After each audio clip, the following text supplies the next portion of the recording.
Ladies and gentlemen, and those of you streaming live, as we come here from Sunway University, 20 semi-finalists, 7 races, 7 tracks. We have 5 virtual cars, and it's going to be who will be bringing home the lion's share of the prize pool of 120,500 ringgit. Ladies and gentlemen, welcome to the Premier Sim Racing Esports Championship in Malaysia. This is the Toyota Gazoo Racing GT Cup Malaysia 2024. Woo! Are you ready? We're ready for some virtual racing. That's for sure. I am Naz, your host for this next few days. This is the grand finals, of course. We've just had the quarterfinals last week, and 27 finalists have made their way. And over the next 2 days, we shall find out who will be crowned champion, bringing home 25,000 ringgit, and also represent Malaysia at the GT Cup Asia that's happening in October. I'm Naz Rahman, and it's an absolute pleasure to be once again being on duty and to watch these races in action. The best of the best in Malaysia have gathered together right here. And of course, this broadcast is brought to you by our sponsors, Toyo Tires, NK, Denso, Motis, TDC Asia, Kinto One, Tag Lab Security, Pentas Flora, Toyota Capital, and of course, our venue sponsor, Sunway University. Now, ladies and gentlemen, and those of you who are watching this live stream, we've got some fresh changes here at the TGR GT Cup Malaysia. 2024 is a year of change, where we bring about the first change. TGR has actually gone through a tour of 8 universities across the Klang Valley, and we've chosen 10 of the best student racers to compete in what we call the GR Tour, with a prize money of 5,000 ringgit. Yes! And something else that's also fresh off the oven, we've got for the first time ever at the GT Cup Malaysia, a team championship, and the best team will bring home 10,000 ringgit as well. So there's lots of prizes up for grabs, and it's sure to fire up our drivers. So now to explain to you a little bit more about the race formats, who's involved, and what's new here at the TGR GT Cup Malaysia 2024. Let's go on to our race commentators. Be prepared for Mr. Victor Cax and Matthews Isaac. Over to you guys. Hello there, ladies and gentlemen. Welcome back to Toyota Gazoo Racing GT Cup Malaysia 2024. This is the 7th edition. You're alongside with me, Matthews Isaac, and also Victor Cass as your official commentator. So, of course, 20 sim racers will be fighting for the prize pool of 120,500. So this is going to be huge, and the top 3 winners will be going for the GT Cup Asia in October. So 8 universities, including Sunway University, has been in this championship. So of course, 10 races will be in the grand final for tomorrow.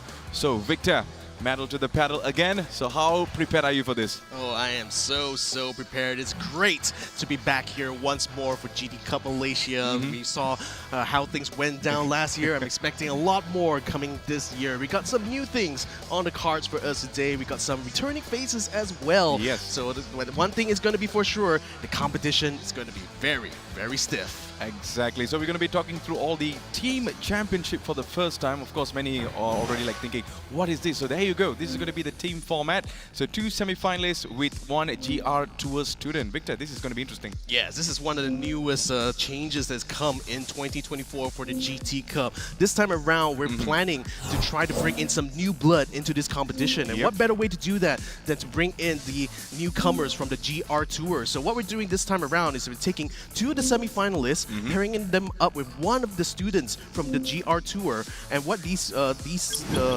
drivers will do is they will form teams together, and these teams, they will basically act as mentors to the newer driver here. And the total combined points that all 3 drivers earn throughout the weekend will count towards a team championship. Absolutely. So that is the challenge. So that is the team format that we're actually looking through.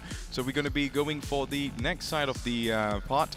So I think this is going to be very interesting to watch. And of course, all of the racers will be competing for the total prize pool of 120,500 ringgit. So that's going to be coming for the Drivers' Championship, Team Championship, and also GR Tour Students Championship as well.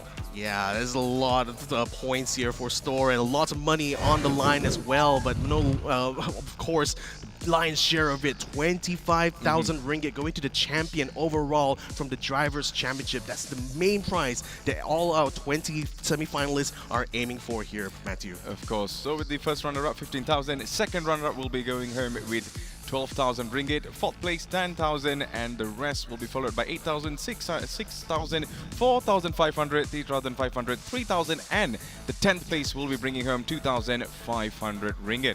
So there you go. We're going to look on the team championship.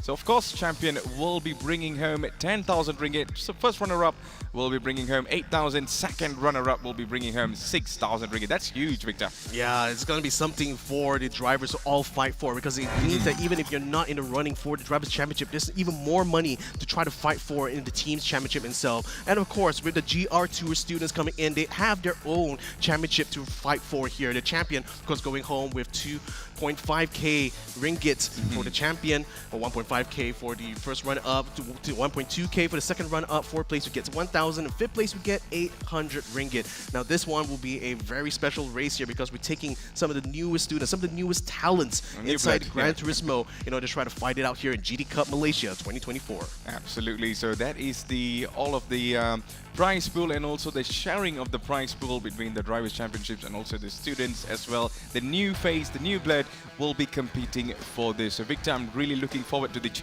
team championship, to be honest, because we have never done that before. Yeah. And this is the first time we're doing it. So it's going to be a huge challenge for the actual racers and the potential students who might be the champion as well. Yeah. Particularly, I'm very much looking forward to the returning defending champion here from last year. Remember, Taj Izrin Aiman, he won 2023's GT Cup Malaysia. He went on to represent Malaysia as well, going into the GT Cup Asia series.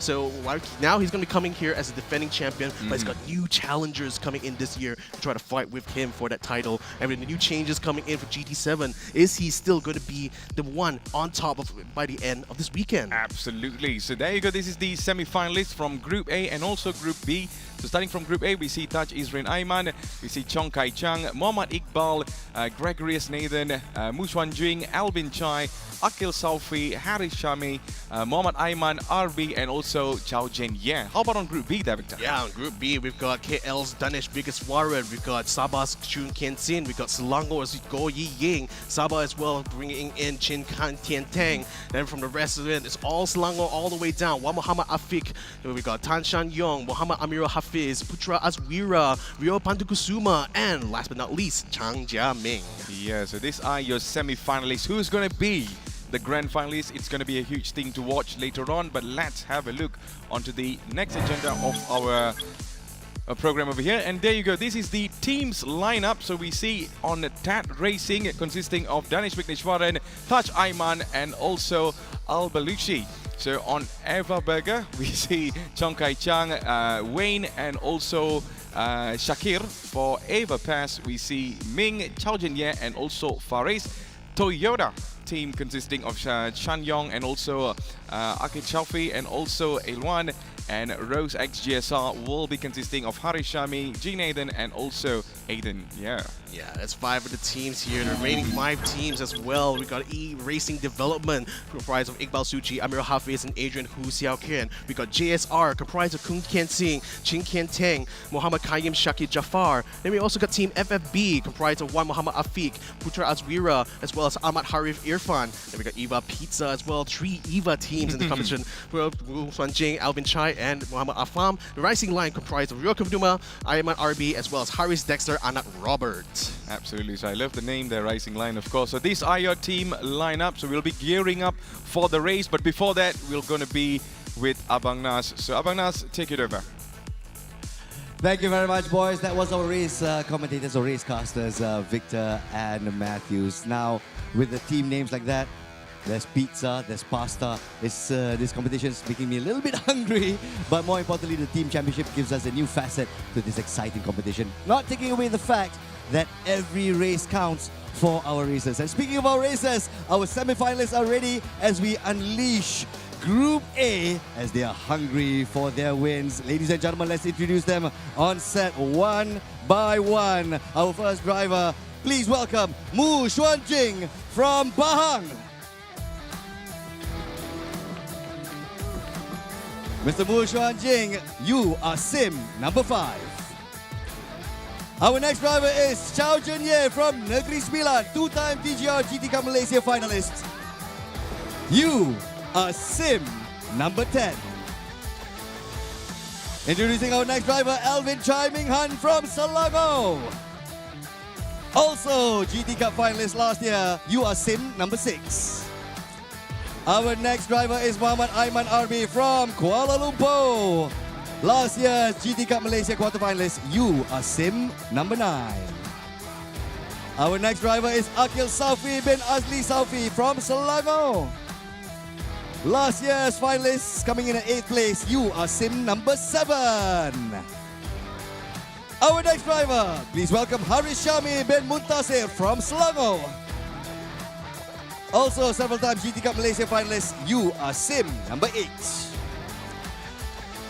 Now we move on to our champion driver, Taj Isrin Aiman, 3-time champion, TGR GT Cup Malaysia. You are sim number 1. Next we have Gregorius Nathan Shalendra from Selangor. Now 2-time TGR GT Cup Indonesia finalist. Let's see how he fares in Malaysia. You are sim number 4. Our next driver, Muhammad Iqbal bin Ahmad Suji from Selangor. Also former champion in 2022. Muhammad Iqbal Suji, you are sim number 3. Our next driver and the final one for Group A, Chong Kai Chang from Selangor. First runner-up and second runner-up for 2 years running. You are sim number 2. Ladies and gentlemen, these are our drivers. Once again, let's give them a big round of applause as they start their virtual engines. And now it's back to our racecasters, Victor Cax and Matthew Isaac. And here we go. This is the race format we're running for the semifinals. Race number 1 begins with a 5-minute qualifying session to determine the starting positions for this sprint race. This is, of course, going to provide you with some extra points. 3 points for whoever qualifies in first place, 2 points whoever qualifies second, and only 1 point whoever qualifies in third place, and none for everyone else. When it comes to the 15-minute sprint race itself, this is where the bulk of the points is going to be coming in here. So 25 points for first place, going all the way down. A very familiar format for motorsport fans out there, all the way down to 10th place. You still get even a single point. Now in this race, we will have balloted tire and fuel consumption as well for this competition. And I do have information here that for race number 1, for Group A, tires are going to be set at 20 times the simulation rate and fuel at 5 times simulation rate. So with the tire rating going from racing hard to racing soft, this is going to come in very important because drivers have to make a minimum 1 pit stop during any time during the race, and they have to change between different compounds during the race. Now, what's good news for them is that the balance of performance is going to be on, tuning is turned off, so of all intents and purposes, we're talking about all the drivers using the same platform of cars. Absolutely. So that is the race format for today, and these are your races that will be going through this race format for today. So I'm really excited to see what's going to be happening in our first race then.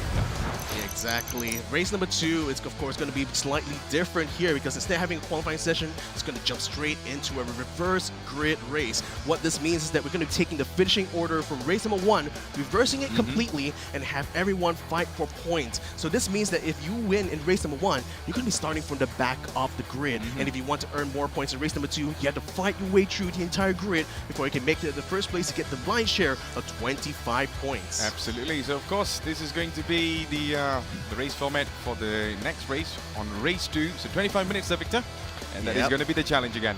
It's certainly going to be a challenge, and we're all going to be here for it. I mean, again, with this kind of format, you can tell that it's all going to be a test of the driver's ability to not only be fast, you know, just from the time attack standpoint, but also in your racecraft as well, especially for race number 2. You have to know how to overtake your competition. You have to know how to dominate your competition, these 2 races, and you have to go bring it all together into the third race in order to make it into the top 10, the grand finals for this race. Now, here is going to be the track we'll be running on. It's going to be a virtual track here, set in the hills of Alsace, France, with 17 turns, 5 kilometer long tarmac track. Certainly a very, very technical track for our drivers to tackle here, isn't it, Matthew? Yeah, of course, this track looks absolutely interesting to watch, and of course, it's the virtual track.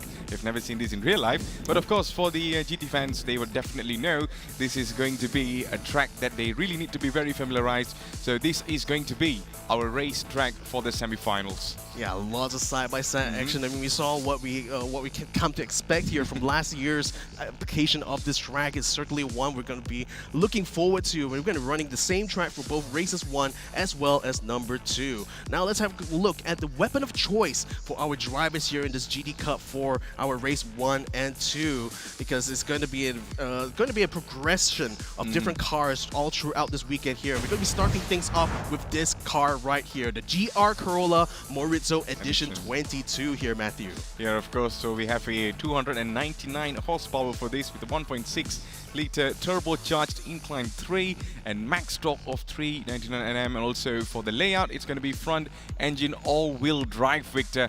So of course the racers are going to go through different weapon of choice later on. Yeah. But this is the start for it. This is where it all begins, and it's a great choice as well. Think of it as this. This is effectively a family car, but with sports car performance right under the hood. So it's going to be one where drivers will have to tackle the massive weight that the car has. I mean, 1.455, that's 1.5 tons of weight here. So it's certainly quite a lot for a sports car.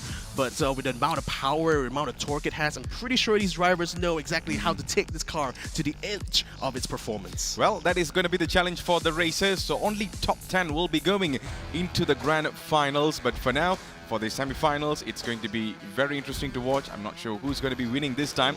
We can predict before there, Victor, but now since it's going to be the team championship coming up, so it's all about teamwork now. Oh, it's going to be about teamwork. It's also about fighting for every single point. And that's what I love about this new format here. Team championship means that even if you're not in the running for, let's say, the main prize of the Drivers' Championship, you still can get a bonus if you can successfully get enough points for your team to successfully clinch that team championship. So that means for everyone here, even no matter whether you're in the first place or 10th place, you will still want to fight for every single point you can get, because any point you can get for your team means you're just one step closer to getting an extra bonus 10,000 ringgit. And that's so important here for this competition, guys. I mean, again, this is why I love this. This is like a progression we're seeing all throughout the many years they've been running this Gran Turismo tournament through Toyota Gazoo Racing. I mean, from the early days up until now, we've got competitors coming in from those early days as well, you know, and we know some of these faces here. I mean, particularly for our defending champion Taj Ayman. I mean, what a dominant performance that man has pulled off, hasn't he? Of course, man. Season after season, it's been incredible, and even on the quarterfinals, we saw how amazing he is. But right now, it is in this group.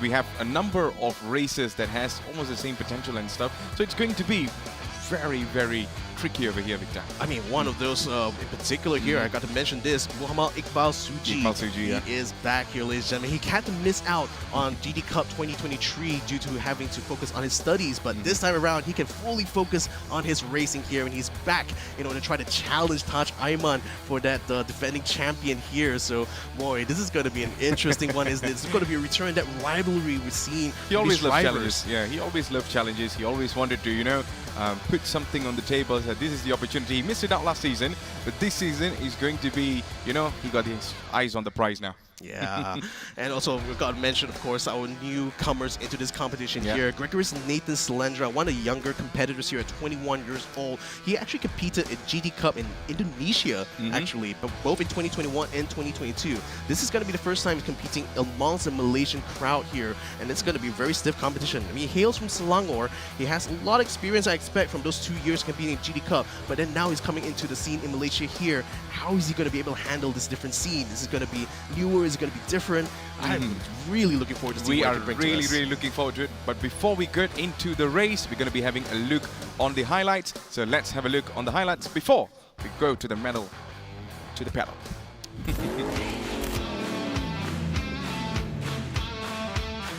Tight and competitive one. The red lights are on, and and we are off for Group A of the quarterfinals. I think the third placer, Selfie, might be under threat here for Iqbal because it's going to be coming out behind. Iqbal Suji managed to get the undercut on him. Now Iqbal is back into the podium. Definitely going to be his best, and it's now or never. Iqbal Suji chasing down the man in P2, and maybe he might have the drafting right now. He's literally side by side. Mushwan Jing, you are warned right now. Iqbal Suji coming into the next 10. He might be getting into P2. He has the inside advantage now, and Iqbal Suji will be taking P2, and off he goes into the position that he was chasing for. Welcome to the Toyota Gazoo Racing GT Cup Malaysia 2024 quarterfinals. This is going to be our Group C race. Red lights are on, and we are off now for our Group C. Who's going to be one to win it here? Shami now taking a defensive line. Cham Yong Ler just following, tucking in behind. They're going to try to slip on the inside. Zarfa might be in trouble. He's gone way wide. Drops down 2 positions there as Cham Yong Ler actually goes through. Now he's going to be bringing the fight straight to Chao Jin-ye. Goes around, didn't quite get the inside there. Zarfa fights back, takes the position back away from Cham Yong Ler and stays in P5 right now. Harry Shami also in the mix. He's going to be going 3 wide. This is a repeat of a battle we saw in Group B. So who's going to be able to come on top? I would say that Harry Shami has a really good shot given that he has the inside line going into the bank turn. Nathan is going to be the one sandwiched in the middle here, but he backs up a little bit, allowing Kai Chang to be able to move up in front and stay in the lead ahead of Harry Shami, but Shami has now overtaken Nathan to take away that second position. And let's see if he's able to hold on to it, and yes he does, leaving Jenya behind. But what's happening at the back there? Oh, you gotta watch over the exit. Chao Jin-ye just sneaks it back, gets in front of Elvin yet again. P5 is still up for grabs here. Chao Jin-ye is just holding in front, and Cham Yong Ler is putting the challenge on the L, trying his very best to fight against Nathan. They will be side by side through the last corner. Almost made it, but didn't quite. Elvin still stays behind Nathan through the final corner. Harry Shami as well. And Elvin still trying to gun it all the way to the line. It's not over till it's over, but a close finish nevertheless. Is he going to be able to cut it? Not quite. Not quite. Nathan stays in P2. Alvin Chai in third. Harry Shami in fourth. And Chao Jin-ye takes up the top 5 spot here for Group C.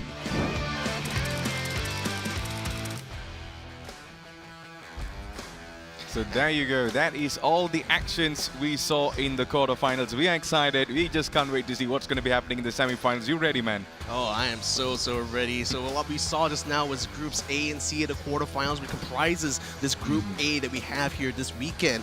And of that, I mean, I gotta say, like, everybody's just stepping it one notch higher than they did last time around. I mean, we see Taj Ayman, of course, still being in the top here for his group, but with Iqbal also being in that mix. But he's facing a new challenge now in the form of Mushwan Jing.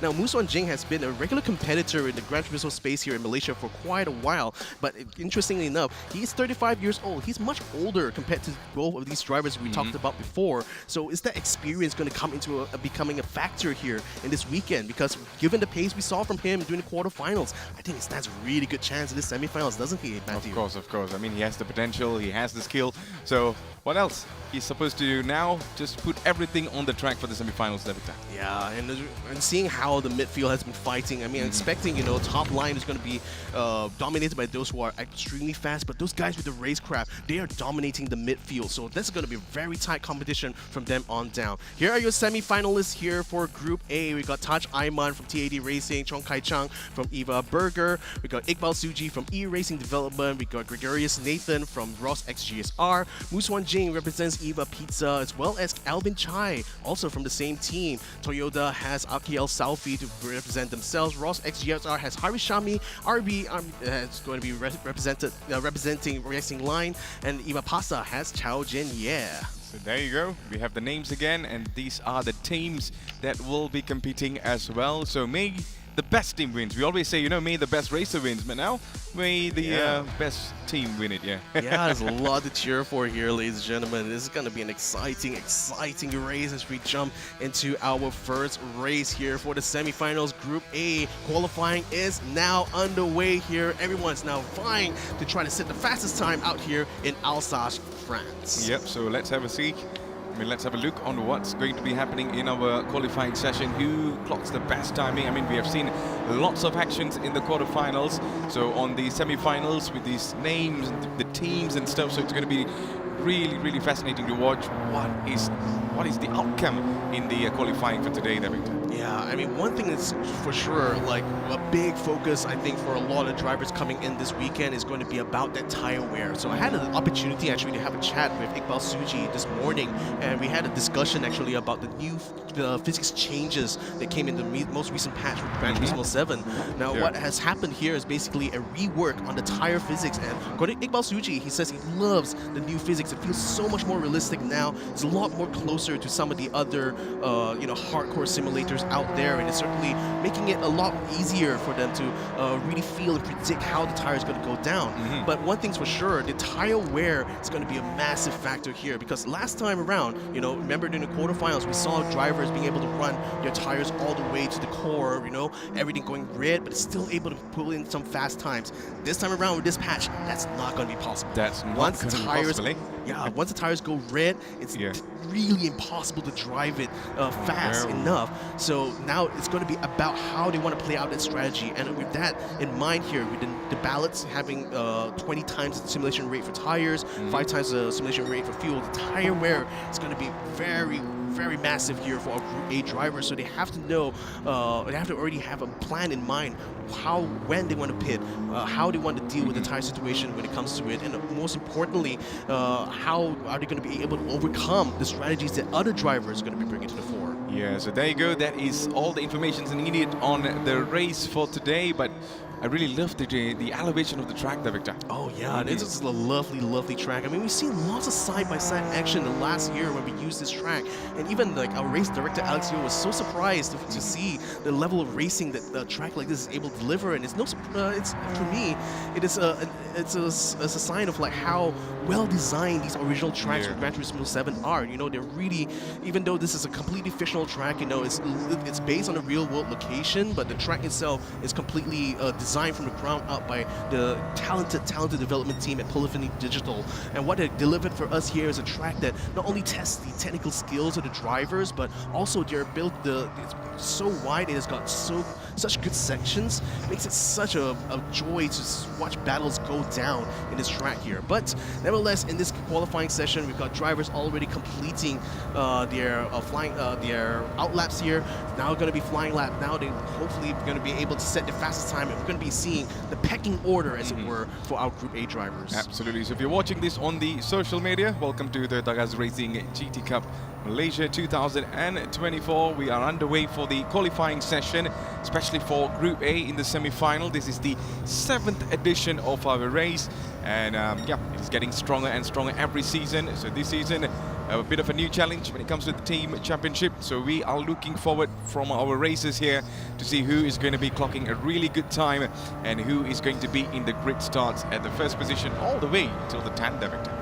So still running through halfway through the track. You can see the elevation changes. You can see Taj Ayman's smooth yet precise driving style has helped him a lot in being able to set fast times, but other drivers as well are going to be looking to try to maximize the performance through this track here. The bankings as well helps a lot when you're trying to set a really fast line through some of these corners here, but you have to be very careful about track limits. If you cut through the track limits, it's going to add a penalty to your time, and with the 5-minute qualifying session, we cannot afford minor mistakes like that, because you cannot make up for it with the limited amount of time we have here in qualifying. So amongst the front runners here, I mean, we've got Harry Shami leading the pack at the moment. We're on board with the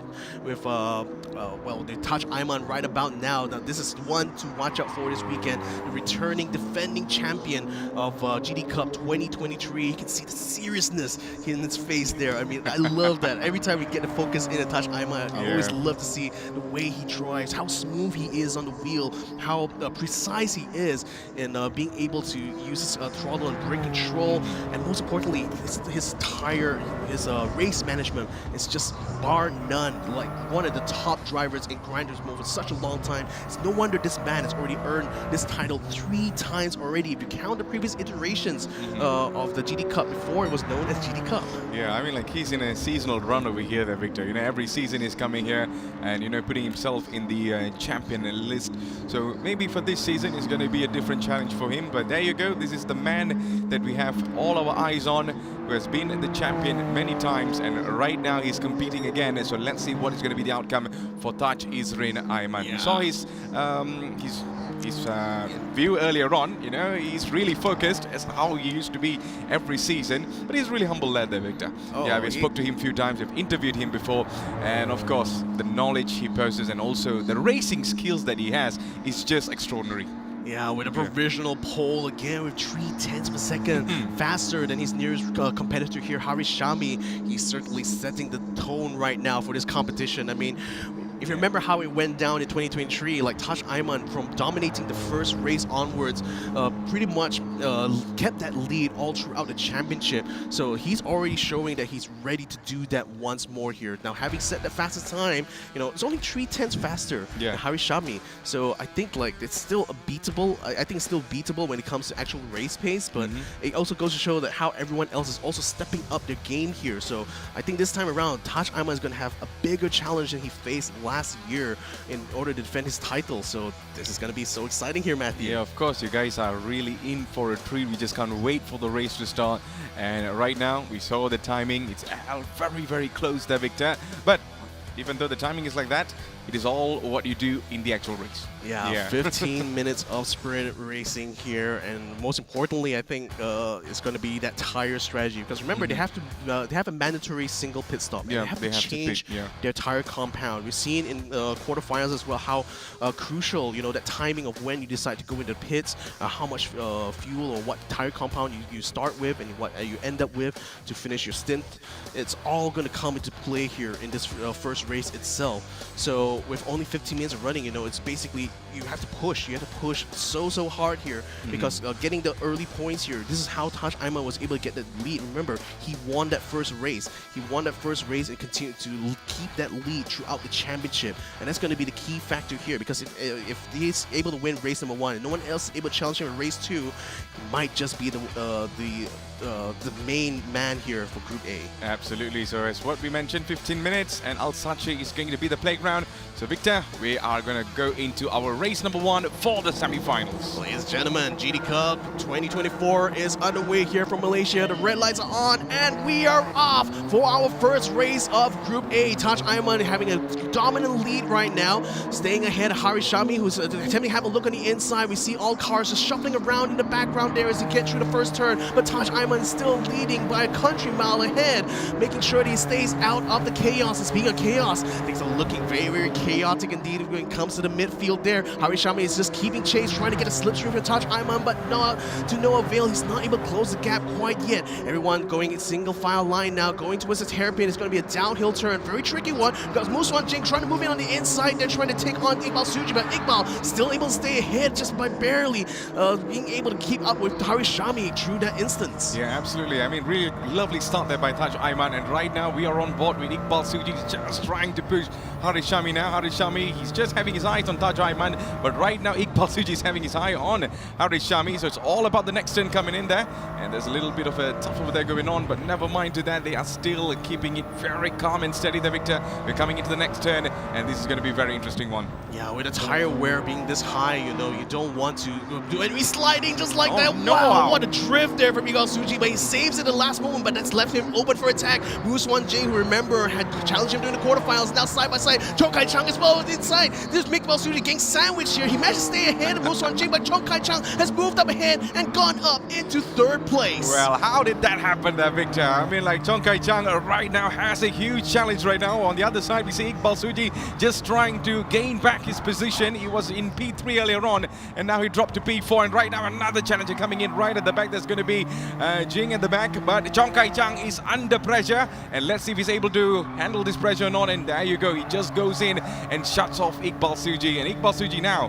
has a ground to work on. Yeah, Iqbal has to stay calm at this moment. I mean, right now he's still trying to chase back his position from Chong Kai Chang, but he has to keep an eye out for Swan Jing behind, because Swan Jing is also keeping the pressure onto onto Iqbal throughout all these turns. Now Iqbal is going to have a bit of a peek on the inside of Kai Chang, trying to close that gap right now as we come across the line. Taj Ayman still leading ahead, 2nd place with Hari Shami. Chong Kai Chang still in 3rd right now with Iqbal Suji and Muswan Jing chasing close behind. Iqbal now trying to close the distance, taking a very tight line, but still not able to find the gap yet to overtake Chong Kai Chang. Yeah, he's been trying so hard there, Victor, but never mind, we still have a long time to go now, and it's all about improving the timing and also the position so far. But the fastest man on the track, of course, is going to be Taj Aiman, and he has the fastest timing as well. And let's see how all he can actually hold on to this lead so far. And right behind there's going to be Harish Shami. I'm quite surprised to see Harish Shami's performance so far there, Victor. Yeah, I mean, again, he is certainly making the most of his experience. He's been a major competitor in the Gran Turismo scene for quite a while, but this is probably one of the best races we've seen from him yet, though it's still quite early to call at this moment. I mean, we're only 3 minutes into this race right now. Anything can happen, you know, from this point on. But with Harish Shami staying within half a second of Taj Aiman, I say he has a really good shot right now. Yeah, of course. I mean, he's just fully locked onto Taj Aiman right now. Taj Aiman, I'm very sure he knows how to become in this kind of situations, but Harish Shami is just closing the gap as much as he can. Chong Kai Chang right behind there as well. As they're coming into the next turn over here, it's going to be a very tricky one over here. Chong Kai Chang still holding onto it, but Harish Shami's round still pushing onto it. But there is still lots and lots of things to be done in order for him to challenge Taj Aiman. Yeah, Harish just following exactly the line that Taj Aiman is doing, and for good reason as well. He wants to take that slipstream off of him, especially on the straights, and he's doing a really good job of that. But Chong Kai Chang has already closed the gap. He's starting to put a pressure on Harish Shami now around the outside of this hairpin. So Harish is now going to be facing a bit more pressure than he was facing earlier on, as Chong Kai Chang now is starting to challenge him for second place. Now we're moving uphill here. Taj Aiman still in the lead, still having clear track ahead, still half a second ahead of Harish Shami so far. But with Chong Kai Chang now trying to bring a bit of challenge, trying to have a look around the outside. Can he find a gap though, as we break in the downhill section here? Still have to tuck in behind Harish Shami, still not able to find a way through quite yet here, Matthew. Yeah, he's just trying to go left and right there, Victor. He just could not find that spot over here. But let's see. Maybe he's gone into the pits earlier now. Yeah, he's going into the pits early. I mean, you can see the tires already half board here in the front. But most of the front runners here, all from Taj Aiman to Iqbal Suji, stays out. Everyone else behind is starting to pit here. Akil Selfie as well stays out together with the front runners, as well as Gregorius Nathan. So this is going to be an interesting one here, because some of these drivers, they started with the soft tires here. Taj Aiman, Harish Shami, Harish Shami here is definitely still on the soft tires. His tire is going to wear down a lot faster here. But then again, they're going to have to switch to the mediums on, or at least a hard on the next stint here. Harish Shami now closing the gap. He's already bumper to bumper with Taj Aiman. Could this be the moment for him to make the pass here, Matthew? Yeah, might be there, Victor. You never know. But let's see on to the next turn now. Taj Aiman is closing in and defending his position, defending his line there. But Harish Shami has got much more closer compared to earlier on. But Taj Aiman, we know how amazing he is when it comes to tire management. And let's see if he's able to manage both right now there, Victor. The pressure coming on from the back, and also his tires might not be helping him. And maybe Harish Shami might be having a look on the inside, and he might have a chance to overtake Taj Aiman right now. And yes, he does. He goes into P1. But on to the next one. Taj Aiman almost slid over there, and oh, you go. Taj Aiman still defending his position, back in business. P1 again, my man. What a counter attack there from Taj Aiman, regaining the lead of the race. Just when he thought that Harish Shami had him dead to rights, he catches it back in the next turn. What amazing racecraft here for Taj Aiman, but he needs to defend his position right now. We're coming around to the main straight soon, so we're going to see whether or not they're going to be trying to make the pit now. I mean, it's only 5 minutes into this race. It's still very early on here. Can they keep this soft tires lasting a lot longer here? Because remember, you know, there's still a little bit of white left inside of their tire wear indicator. That still means they still have grip. But once that goes completely red, that's when they're going to be in massive, massive danger. So now the gap is starting to widen up a little bit here between Harish Shami and Taj Aiman, as I think now they're going to be thinking more about the long game here, Matthew. I mean, look at how much Harish Shami has improved there, Victor. You know, throughout the seasons, you know, he has been fighting so hardly, and right now in this semi-final, especially in Group A, he's facing up against some of the giants now, and he's in P2, putting a whole huge pressure on Taj Aiman, and they are going into the pits right now. Earlier on, they did not, but there you go. It's all about coming up right now there, Victor. Yeah, Akil Selfie on the medium tires. He's going to stay out, I think. Yep, he is going to be staying out. Chong Kai Chang and Muswan Jing as well going to continue running on here, so they will inherit the lead, or rather the first 3 positions on the track right now. Akil Selfie now leads the race at the 7-minute mark here, so we're already at the halfway point for race number 1 here, Matthew. Absolutely. So we are in lap 4 out of 7. We have a couple of laps to go. And if you're watching, this is the Toyota Gazoo Racing GT Cup Malaysia 2024 as we are underway for the semi-finals, race number 1. And we are on board with Chong Kai Chiang, who's been really impressive from the start of the race. Yeah, Chong Kai Chang is on the soft tire, so he has swapped out to a better set, I think. As he comes around the outside, Akil Salfi. Ooh, there's a challenge for the lead now. Chong Kai Chang is now in the lead of the race and now keeps the door closed on Akil Salfi as we enter the next right-hand bender. So now Chong Kai Chang, he is going to be looking to see whether or not his pit strategy is going to pay out for him, because he went into the pits quite early on together with some of these other drivers here. Taj Aiman is now currently in 4th place ahead of Haris Shami, so they're going to be certainly looking to try to catch up to the rest of them here. So the pack is starting to get a little bit crowded right now. Mu Suan Jing now having a look around the inside. I think Akil Salfi might be losing another position here as Mu Suan Jing moves around the outside. He's going to be touching each other as they move into the bank turn. Mu Suan Jing is now ahead. Akil Salfi is going to be under attack from Taj Aiman as well. No. Taj Aiman moves up and goes around the outside of Akil Salfi to get into 3rd place. Oh no, he just lost 2 positions over there, Victor. And Taj Aiman back in the top 3 now, and he has his eyes locked on the rest of the other 2s who are in front of him. And let's see how he's able to overtake the rest. And it's going to be a long way. We're just halfway through the race so far. Chong Kai Chang still leading this race in P1. Haris Shami has dropped again into P4. And right now, he's still chasing the man who he was chasing earlier on there, Victor. It is still Taj Aiman and Haris Shami, of course. Yeah, now it's going to be about massaging those tires, trying to make them last a little bit longer here. Remember, with the 20-time simulation rate on tires, tire wear is going to be massive here. Anytime you make a simple slide, a simple mistake, and it could mean that you lose all that performance in your tires for the end of the race. Iqbal Suji in a moment now has also gotten past Akil Salfi. Akil is finally going to be calling quits and go into the pits, but I think it's a lot late for him though. He tried to stretch out his medium tire set for as long as he can, but he's lost so many positions in his stint here. I don't think he's going to be able to benefit much from it here, Matthew. Absolutely. So we're coming around turn number 1 and off we go into a 450 meters long straight over here, and let's see what is going to be the changes coming up in the next corners now. And here is Taj Aiman, who's still in P2. Chong Kai Chang is 3 seconds ahead of him, and Haris Shami is still chasing this guy. And let's see if there's going to be any sorts of changes there. I love the challenge between these 2 there, Victor. It's getting really interesting in every corners now. I mean, they've both been fighting since the start of the race here. Haris Shami now having a look at the inside. Taj Aiman now closes the gap just in the nick of time there. But Haris Shami senses an opportunity. He smells the blood in the water here, Matthew. He knows there's an opportunity here to bring the challenge to our defending champion. Yeah, he's just calm there, Victor. Look at how calm he is, you know. He just saw the pressure coming on the back from Haris Shami, but then he's not, bothered much. And there you go, Haris Shami had a taste of the bumper earlier on the left over there, and he still lose a little bit of a gap between Taj Aiman. And let's see, Taj Aiman is still holding on to his speed there. He's keeping up the same momentum. On the other side, Haris Shami is the one that is feeling the pressure now, man. Oh, he certainly is. Chong Kai Chang still leading the race right now, but Haris Shami keeping the pressure going on to Taj Aiman here, who is currently sitting in 2nd place. This is now we're reaching the last 5 minutes of the race, so this is the all-important the stage of the race here. Has Taj Aiman and Haris Shami done enough to keep the performance on the tires? Can they make these medium tires last long enough here so that they can catch up to Chong Kai Chang soon here? This all remains to be seen here, ladies and gentlemen. But what is for sure here, Haris Shami still behind Taj Aiman throughout this race here, has not found an opportunity yet to overtake. Yeah, he just couldn't find the spot there, Victor. And here you go, we're coming into turn number 14. This is the secretary over here, and there you go, Haris Shami still in P3, still trying to put the challenge on Taj Aiman, but Taj Aiman keeping it really cool so far and still keeping up his position in the podium position so far. And it's going to be in P2 now, man. There you go. There might be a chance over here, but nope. But I really love the elevation of the track there, Victor. It's giving a huge challenge for these racers. Of course, they've trained over here many times, they've raced over here many times, but it's all about, how you're going to put the pressure and how you're going to overtake. Your racecraft comes into action as well.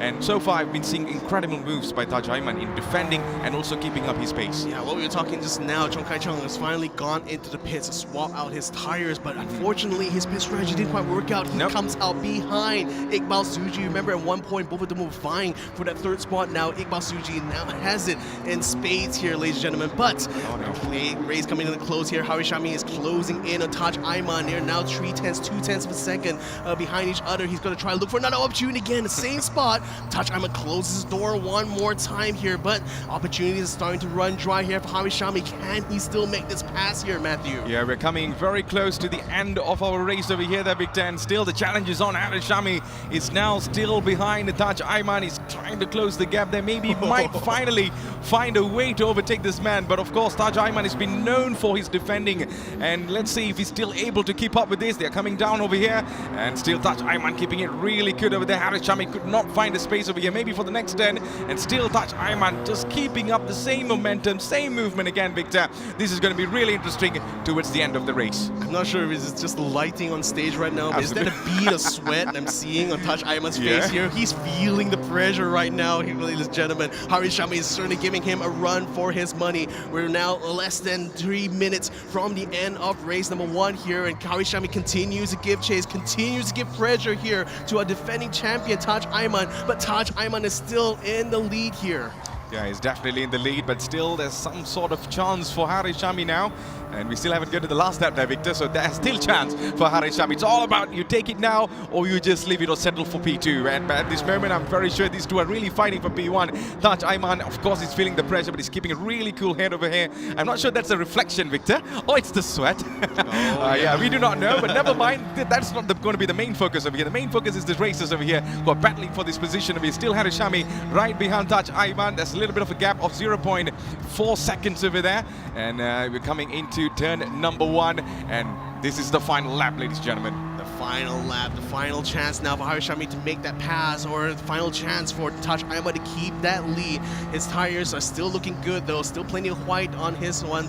Wonder how it is on Harishami's side though, because again, they both had to massage these tires through the longer stint on these mediums here, and it seems that Taj Ayman's skills in terms of tires management has served him well. He's able to keep his pace just enough to stay ahead of Harishami all throughout, but he cannot afford any mistakes now within these next to 12 to 11 turns remaining here in Alsace. So Harishami still closing in here, still trying to find the opportunity, still trying to find that gap, but he needs to find the speed differential here, Matthew, in order to make that pass. Yeah, he's just making some few smirks over there, Victor. If you notice that Taj Ayman is like, you know, yep, I got this, but on the other, on the back there's going to be Harishami now. He's just feeling the pressure. He's just trying to, you know, find a way to get past him over here, but he just could not throughout the race so far. Well, you have 7 laps over here, and out of the 7 laps, we did not even see one time. There's few seconds we saw Harishami getting past Taj Ayman, and immediately Taj Ayman gets back into P1. So that shows how excellent of a racer he is, the skill and also the experience that this man has over here. And there you go, Harishami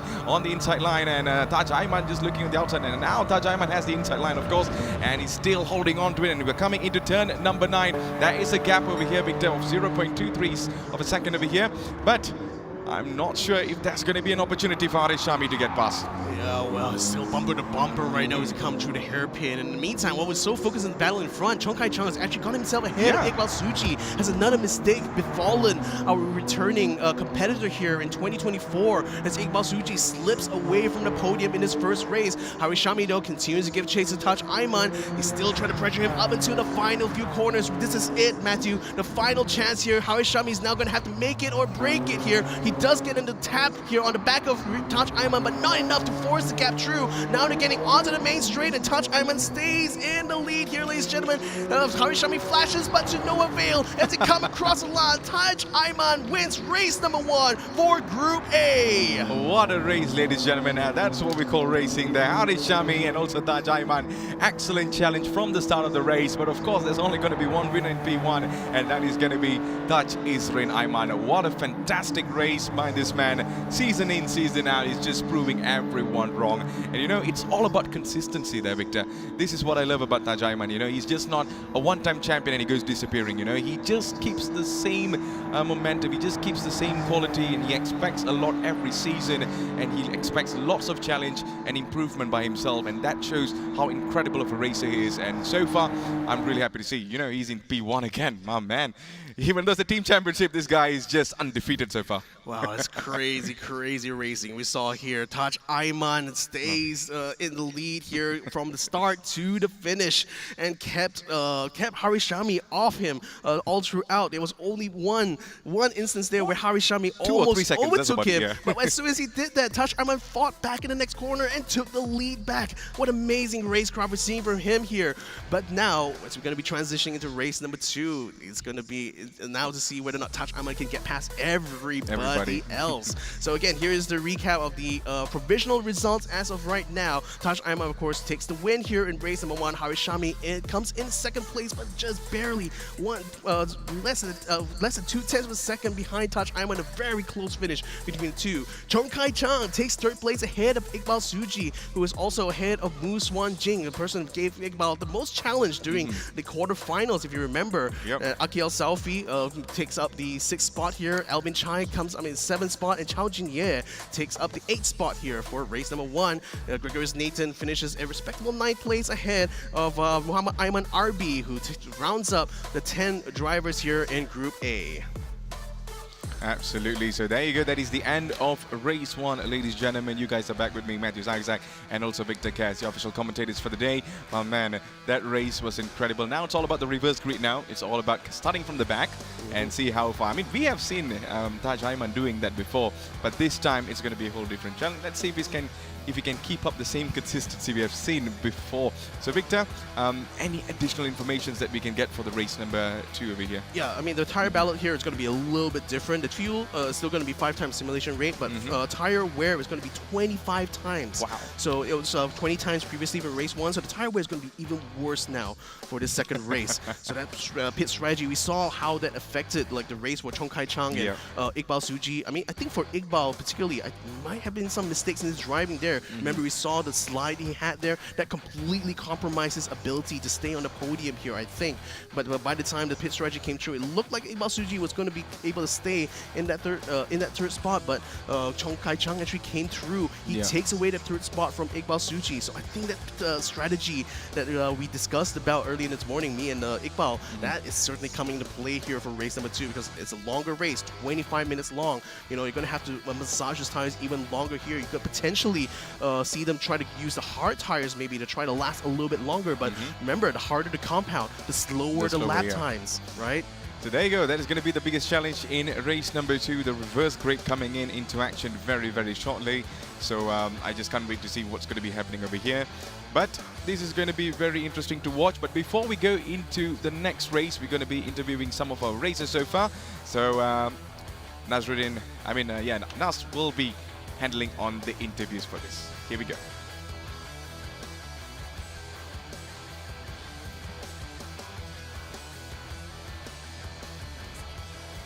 All right, we're here with Mr. Taj Ayman. Tu dia senyum kat kamera sikit, And according to the racecasters, right, this is the first time they see Taj Ayman sweat buckets. Kenapa? Ada sebab di sana? Saya rasa this competition this year lagi more competitive, and plus venue mungkin plus panas ke apa kan, weather today, so tu lah berpeluh juga. Ya ke? Saya pakai jaket saya okey je, macam panas hati je macam tu. Memang panas lah. Tu race tadi pun Hari Syami memang dekat dengan whole night tadi, so it's very intense lah. Very intense. Jadi you've raced with many of these compatriots of yours over the past few years. So do you feel the level of competition semakin meningkat? Dan of course, respect to your defensive driving skills. Macam mana cerita? For this year, competition is much more tougher, and we can see a lot of drivers try to qualify this year, and they're gonna put like extra 100 times of practice. And I would say this year is much more competitive, and last 2 days there's new physics coming up in this game, and all the drivers over here is try to adapt the physics, and yeah, it's much more competitive lah for this year. Exactly, very, very good. So we see of course, the prestasi of the other drivers as well. So it looks like there's another incentive. It's time to take down Taj Ayman. All right, well done on the first race. as expected of the champion. But what we're going to take a look now is our second place winner, Harish Shami. So we're going to go over to driver number 8, who's run an awesome race. We've seen him meet up the semi-finals and also the grand finals for a few times. And this time, Mr. Harish Shami, how does it feel to go toe-to-toe with 3-time champion Taj Aiman? Alhamdulillah, memang it's a very intense battle. It's been exciting and fun with the 3 times champion. But for me, I tried to play safe because he also played you expect the long game as well. I think main panjang lah. But since that I also have to play safe because I want to avoid any penalties. Nak elak semua penalty hadapi lah. Tapi alhamdulillah semua practice yang saya dah buat selama ni memang efforts memang paid off lah. Paid off, huh? Of course, the incentive is always, this time I'm going to go a little bit better than what I did last year. So, ada matlamat? Do you have a target this year? Buat masa ni saya tak pasti. I'm not sure about that. But for solid goal can be go to the grand final if possible. So insyaAllah dapat kalau boleh tak ada solid lagi lah. Tapi kalau boleh masuk grand final pun dah mengandai. Tapi kena buat yang saya boleh cuba yang terbaik lah. Alright, so for race 1, it's already points in the bag. So you're one step closer to the grand final. For race 2 nanti, same track, Alsa, same car, GR Corolla. And it's reverse grid. Anything special you have planned? We'll see. Kita tengok dulu lah. Rahsia. Do you hear that, boys and girls? He's keeping it close under wraps as well. So that's the strategy. And of course, race 2 is coming up for Group A. That's coming up next. So meanwhile, let's take a look at the highlights of race 1, Group A.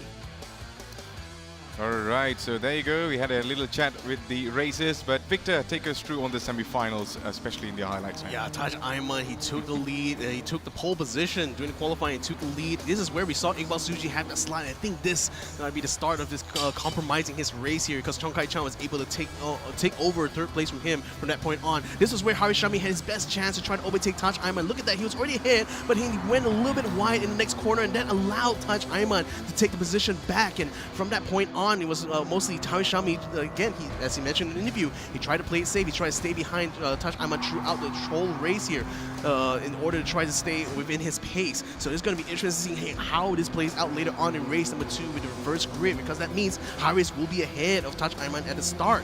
So this is, I mean, now we're going to be seeing towards the end of this race here, where Harish Shami was able to keep up with Taj Aiman all throughout. We saw Chong Kai Chang had to go into the pits. He actually lost out to Iqbal Suji, but he came back later on in 3rd place in order to take the checkered flag. But now it's going to be the reverse grid later on here. This is the race result, the official results as it were here. Taj Aiman taking 28 points, 3 points from qualifying and 25 points from the race win here. Harish Shami with a respectable 20 points as well. He's going to be the main competitor, I think, for Taj Aiman later on in race 2 here, Matthew. Absolutely. So the remaining there in P4, we see Iqbal Suji with 13 points, Mush Wanjing on 10 points, and Akil Saufi on P6 with 8 points, Alvin Chai on P7 with 6 points, Chao Jin Ye on P8 with 4 points, Gregory Nathan on 2 points in P9, and last but not least, Muhammad Aiman is in P10 with 1 point. So there you go. These are the race results. So now it's going to be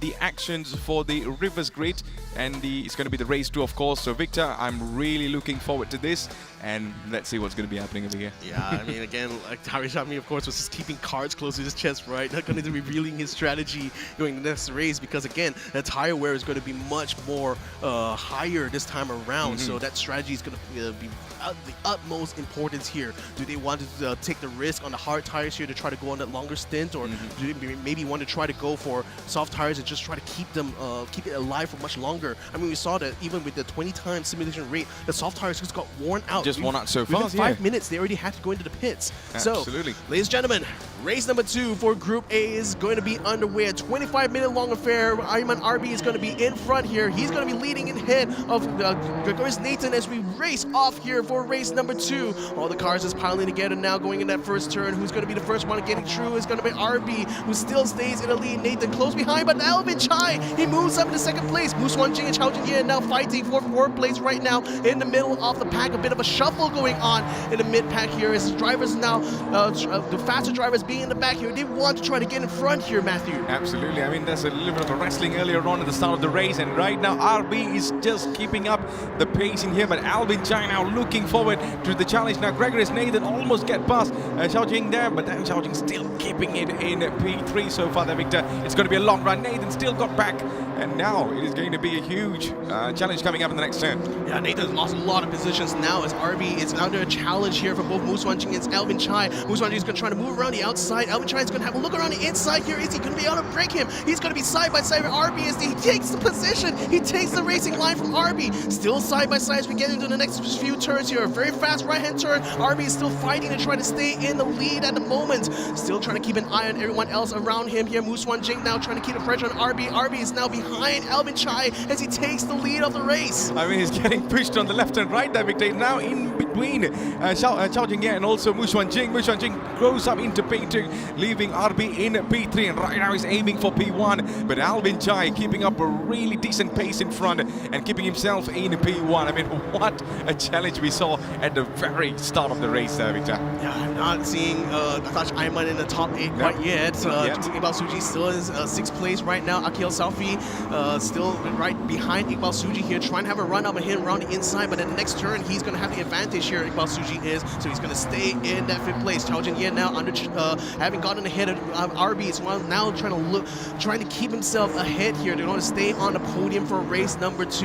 Iqbal Suji now gaining onto RB as we come down to the downhill section. A very important breaking point here. Iqbal Suji takes the inside. He wrestles the position from RB, moves on to 4th. He's going to try to confirm the position, but RB is not letting go without a fight, almost forcing Iqbal Suji into the tire barrier there, but Iqbal Suji still stays side by side, still stays ahead, comes across the line in 4th place. Yeah, RB now drops all the way to P6. Now Iqbal Suji right now in P4, and right now is trying to really climb up and try to find it. Chao Jing Ye is just 2.1 seconds right in front of it there, and right now let's see what is going to be the next challenge.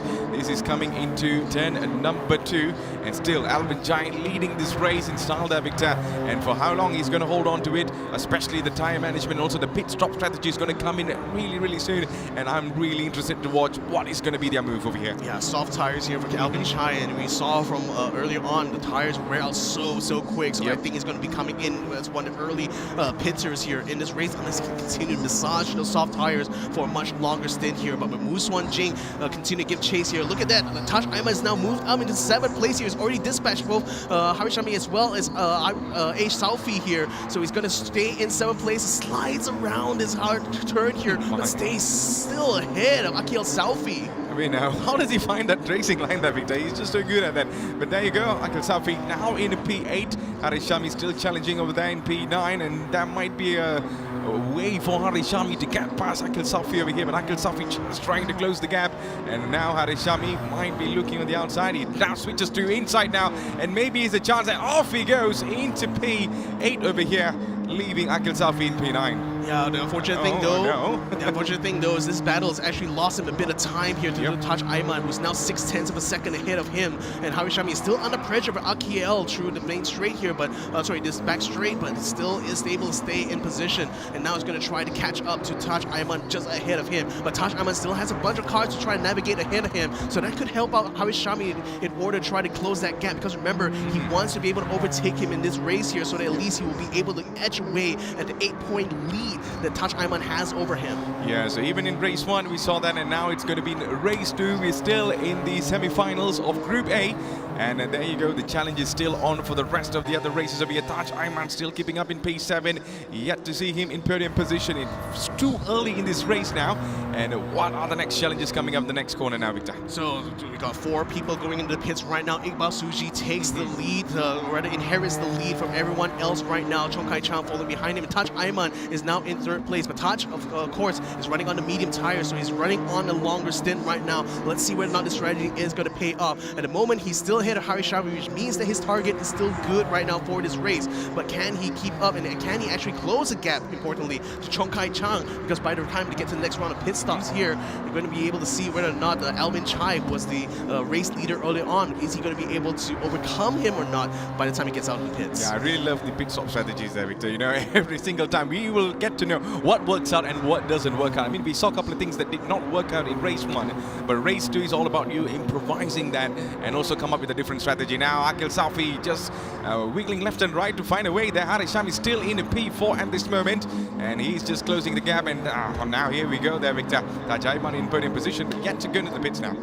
Yeah, they probably have to go into the pits later on, but Harishami's tire situation still looks good, Still though. looks good, yeah. And Tajaiman looking a little bit shaky through that corner there, allowing Harishami to close the gap somewhat, but still not close enough to actually make a pass. Now, the bad news for him, though, is that Tajaiman has pretty much cleared track in front of him, although I can see the two runners in front, Iqbal Suji and Chong Kai Chan, now actually locked in a bit of a battle right now as we're starting to enter the final sector. So I think this could be a challenge for a potential lead here as Chong Kai Chan now having a run up against Iqbal Suji. Had a peek around the inside, but Iqbal still stays on the racing line, still keeps a gap, but no, he goes a bit wide here. Chong Kai Chan goes on the attack, he pounces on this opportunity now, side by side to get him Iqbal Suji. This next corner is going to favor Iqbal though, so Iqbal might still be able to keep himself ahead, but Chong Kai Chan continue to carry a lot of speed, side by side, racing between two, but Chong Kai Chan comes out ahead. Yeah, perfect racing there by Chong Kai Chang. And I mean, you mentioned earlier on he's going to be a threat in this race, and here you go, we are seeing the threat over here, but he's yet to go into the pits as well there, Victor. Look at his tires now. He's still keeping up a decent pace now, just keeping up his tire management really well. He doesn't want to lose all out over here. Iqbal Suji has been pushing on the high. Yeah, there we go, we're talking. They had just gone into the pits, and now the rest of the other races will be coming around as well. Wow, it's quite interesting that like they call it quits 7 minutes into the race here, Yeah. so I'm thinking they could be going into a two-stop strategy here for some of these drivers. Now Harishami is going to inherit the lead now, but he's got Mu Suanjing chasing him closely behind here, so it's still going to be a battle for the lead right now with the shuffling going on because of the different tire strategies, because of the different pit strategies here. It's still a toss-up to see who's going to be ending up in front here. We won't find that out until the very end, but Mu Suanjing is going to try to make his move now onto the inside. Harishami takes the lead away now. Mu Suanjing is now your provisional leader at the 7.5 minute mark. Yeah, he just put himself in the first position over here. Harishami still right now in P2. He's yet to close the gap. He just lost it out so much over there, and it keeps on extending that to 0.7 second. Might be earlier on there with 1 second later on. I'm not sure there, Victor, but Calvin Chai right now in P3, and on P4 is going to be Chao Jen Ye. Chong Kai Chang, he's in P5 at this moment. He's just gone to the pits now, and it's going to be coming out later on. I mean, earlier on now, and we're going to see what's going to be happening. His movements later on there, Victor. He's someone to watch out for. Oh, there you go. Having a look on the inside of Alvin Chai has closed that gap really well now. That was fast. That's really fast here coming from Chao Jin Ye, so he's seizing an opportunity here to try to make the pass. He's on the soft tires. Yeah. It's still looking good, so he has plenty of performance to try to burn off here in order to try to catch up to Alvin as he comes around towards the inside. The next turn, he's going to try to go around the outside. Cannot quite find the speed though as Alvin Chai closes the door onto him, getting onto this back straight. Now coming into a heavy braking turn here, coming up now. Chao Jin Ye goes for the dive. He contacts onto Alvin Chai, forces him around. Both of the cars have to slow down now, but Alvin Chai recovers and stays ahead of Chao Jin Ye. Oh no, we did not expect that to happen there, Victor, but it happened over there, and both of them might be losing a lot of pace in that. And let's see what's going to be the next move in the next turn. Alvin Chai right now is in P3 in the podium position. Right behind that's going to be Chao Jin Ye and also Chong Kai Chang battling for that P3 at this moment. And Alvin Chai still keeping up in front. Chao Jin Ye is just holding on to his position there. Chong Kai Chang still in P5, and we are in lap 4 out of 11, and we still have a long way to go there, Victor. So tire management, your pit stop strategy is going to be very crucial. And what's going to be happening over there? Alvin Chai and Chong Kai Chang in P2, man. Yeah, still behind Alvin Chai. 3 people has just gone into the pits there, including Harishami, who comes out in 6th place here, having to change out his tires right now. He decided to run a little bit longer in order to try to make it into the halfway point here, which we are upon here, ladies and gentlemen. 9 minutes and 30 seconds into this race here. Harishami now facing 2 challengers, both on either side. It's going to be a 3-way battle right now, but Harishami still keeping his nose slightly ahead of everyone else here. Akil Salfi now trying to get the challenge around the inside here as they straight break into this downhill turn. Harishami sliding a little bit, still having fresh tires though, so he still is able to stay ahead for the most part. Exactly, that's what I wanted to ask David. He's on a fresh set of tires there, but he's still... Oh, Chai Chang! Oh no, Chong Kai Chang. Kai Chang has gone ahead of Albin Chai right now. The lead of the race is in his hands, but can he keep it though? They both still need to make another pit stop soon, so it's only going to be a wonder to see where they're going to be ending up as soon as they have to come in for that fresh set of tires. Third place, Iqbal Suji is now under challenge here for Taj Ayman, who has somehow made his way up into fourth place here, ladies and gentlemen. And he's now going in a challenge here, the 3-time winner versus the 1-time winner. Now going in side by side here, through the turn. Taj Ayman takes the inside. Look at how clean that overtake is, and he takes the turn and stays ahead of Iqbal Suji to take third place. That is some amazing move there by Taj Ayman. I mean, we have seen this before, and he's still keeping up the same thing again and again, Victor.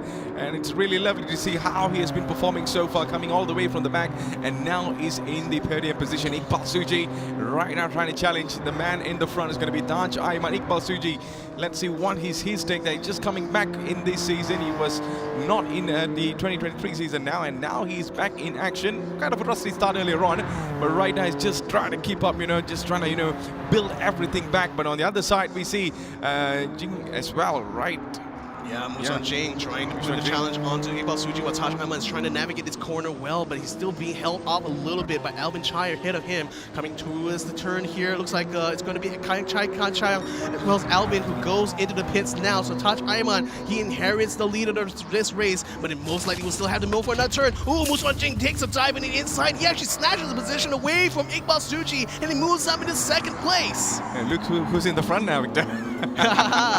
Here we go again. Taj Ayman back in P1. I mean, we talked about earlier on, does he has the capabilities to, climb from the back to the top, and there you go. The man is back in the front, but with the different challenges at the back. It's going to be Mu Xuan Jing who will be challenging him, and Chong Kai Chung coming in as well. And on the other side, we see Iqbal Suji, who is in P3 at this moment. Chong Kai Chang has been incredible throughout this entire race, and right now he's in P4 with the fresh new sets of tires. Of course, he's going to be going all up in the challenge for the podium positions now, Victor. He's running on the soft tires though. I wonder if he's going to be able to massage that a little bit longer, because we're still not even halfway through this race here quite yet. So I mean, we're already approaching that point right now, but I think he still has another pit stop at least on his cards here. But Mu Xuan Jing is going to try to make the most of his soft tires right now. He's trying to jing around the inside, but Taj Ayman slides. Taj Ayman slides. That's going to be an opening now for Mu Xuan Jing to get the attack. He takes the lead away now and stays ahead of Taj Ayman. Well, this is the first time we have seen this, Victor. Yeah, someone caught past Taj Ayman, and there you go, Mu Xuan Jing right now in P1. And there's lots of ground for Taj Ayman to work on, and there you go, he's keeping a really calm head over there. And he knows the pressure is right at the back. On the other side, Iqbal Suji is in P3 now, Victor. So let's see if he's able to put another move on Taj Ayman right now. They're running all different strategies here. I mean, Taj Ayman's been running this soft tires to the ground right now. Iqbal Suji has a little bit more performance in his mediums, though. He's going to try to jig around the inside, but Taj Ayman is not letting this go without a fight. He closes the door, but he goes off into the grass, and Iqbal Suji slips in ahead. Second place right now for Iqbal Suji, ahead of Taj Ayman. Oh man, what a change of script over here, Victor. We did not expect this, but expect things like this to happen anyway. So Taj Ayman dropped all the way to P3, and my man has a long way to go in this race there. We are still not even past the half hour race now, Victor. There's a long way to go, and look at the tires of Taj Ayman there. Yeah, he had to go into the pits. He had to go into the pits, jumps in the pits together with Iqbal Suji as well as Mu Xuan Jing. Chong Kai Chang now effectively in the lead of this race, still having quite a bit of performance left in his soft tires, but how long can he hold on to this though? Is he still going to have to do another pit stop later on in order to finish off this race here? Ladies and gentlemen, Harry Shami now in second place, Albin Chai now in third place. He's going to be able to get side by side with Harry Shami, but he still hasn't quite completed the move yet. Still an opportunity for Harry Shami to try to fight back here as it goes side by side through this very fast bender. Another turn coming up here. Albin Chai is doing his level best to stay ahead of Harry Shami through this turn and outbreaks him going into this corner here and stays in second place. But is he going to be able to hold it though? Goes up a little bit onto the curbs. Harry Shami not able to close the gap though. I think Albin Chai might still be safe. Yeah, he's still safe. All the going out of the line there, Victor. And right now he's still in P2 so far, and Chong Kai-chang leading this race in P1 with 4 seconds in the front all the way there, but this focus is going to be on Alvin Chai and also Harry Shami. This challenge is very much open as we are coming into the next turn of the race, and we're still in lap 7 so far, and let's see what's going to be happening in the next few corners now.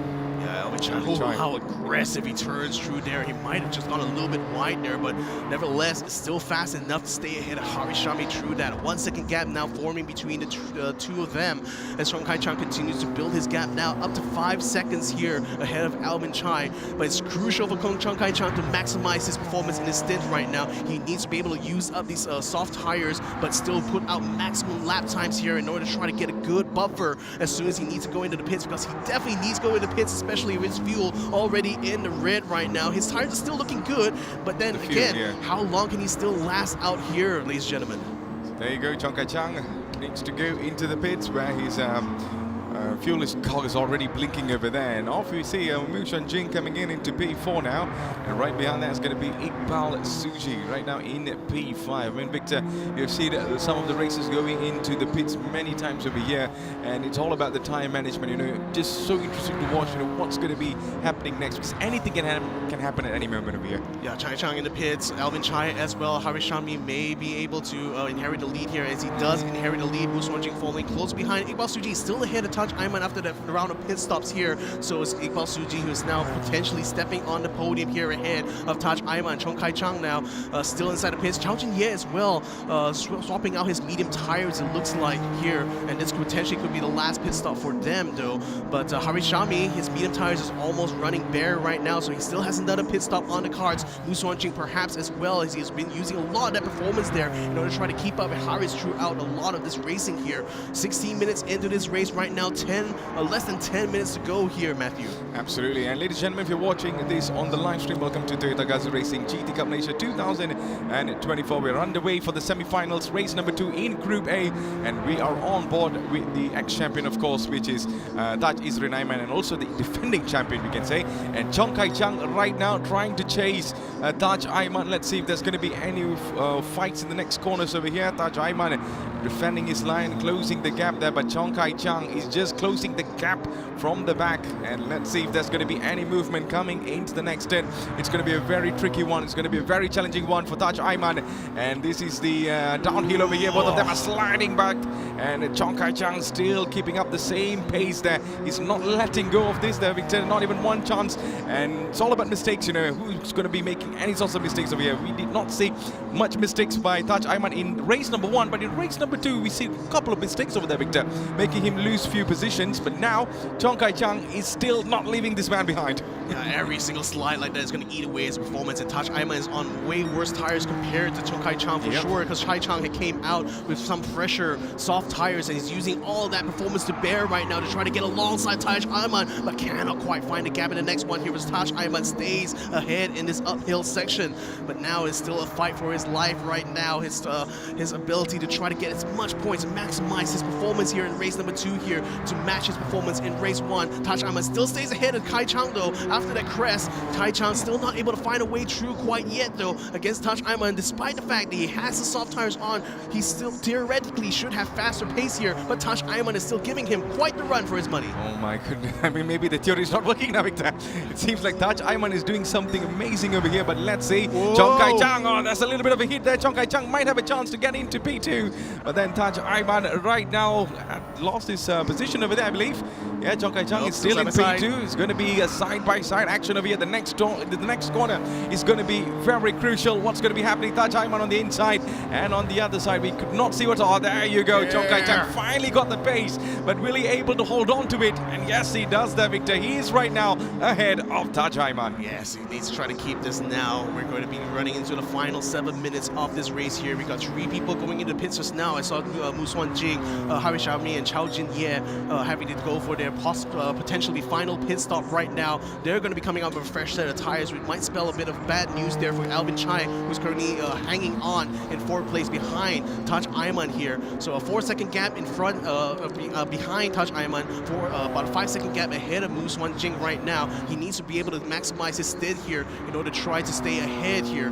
But for Taj Ayman, though, his soft tire is already running to the bone right now. He may have to come into pit, or is he going to try to risk it by staying outside? Remember, the new physics here means that once the tires have run out of their grip, it's really impossible to stay on the pace here. So Taj Ayman has a real decision to make right now on his next set of tires, on what his strategy is going to be. You can see he's still very much focused, still very much having his eye on the prize. Iqbal Suji currently holding that lead right now, but Chong Kai Chang is starting to close that gap here, Matthew. Yeah, he's definitely doing it there, Victor. You know, there's going to be another 2 more laps remaining in this race. Iqbal Suji right now in P1. He's improvised a lot there. His tires still decent over there. There's still a couple of laps he can go on. And on the other side, Chong Kai Chang now closing in and locking his target on Iqbal Suji as we're coming down into the next turn. And over here, Chong Kai Chang bumped over there, and Iqbal Suji fell that, of course.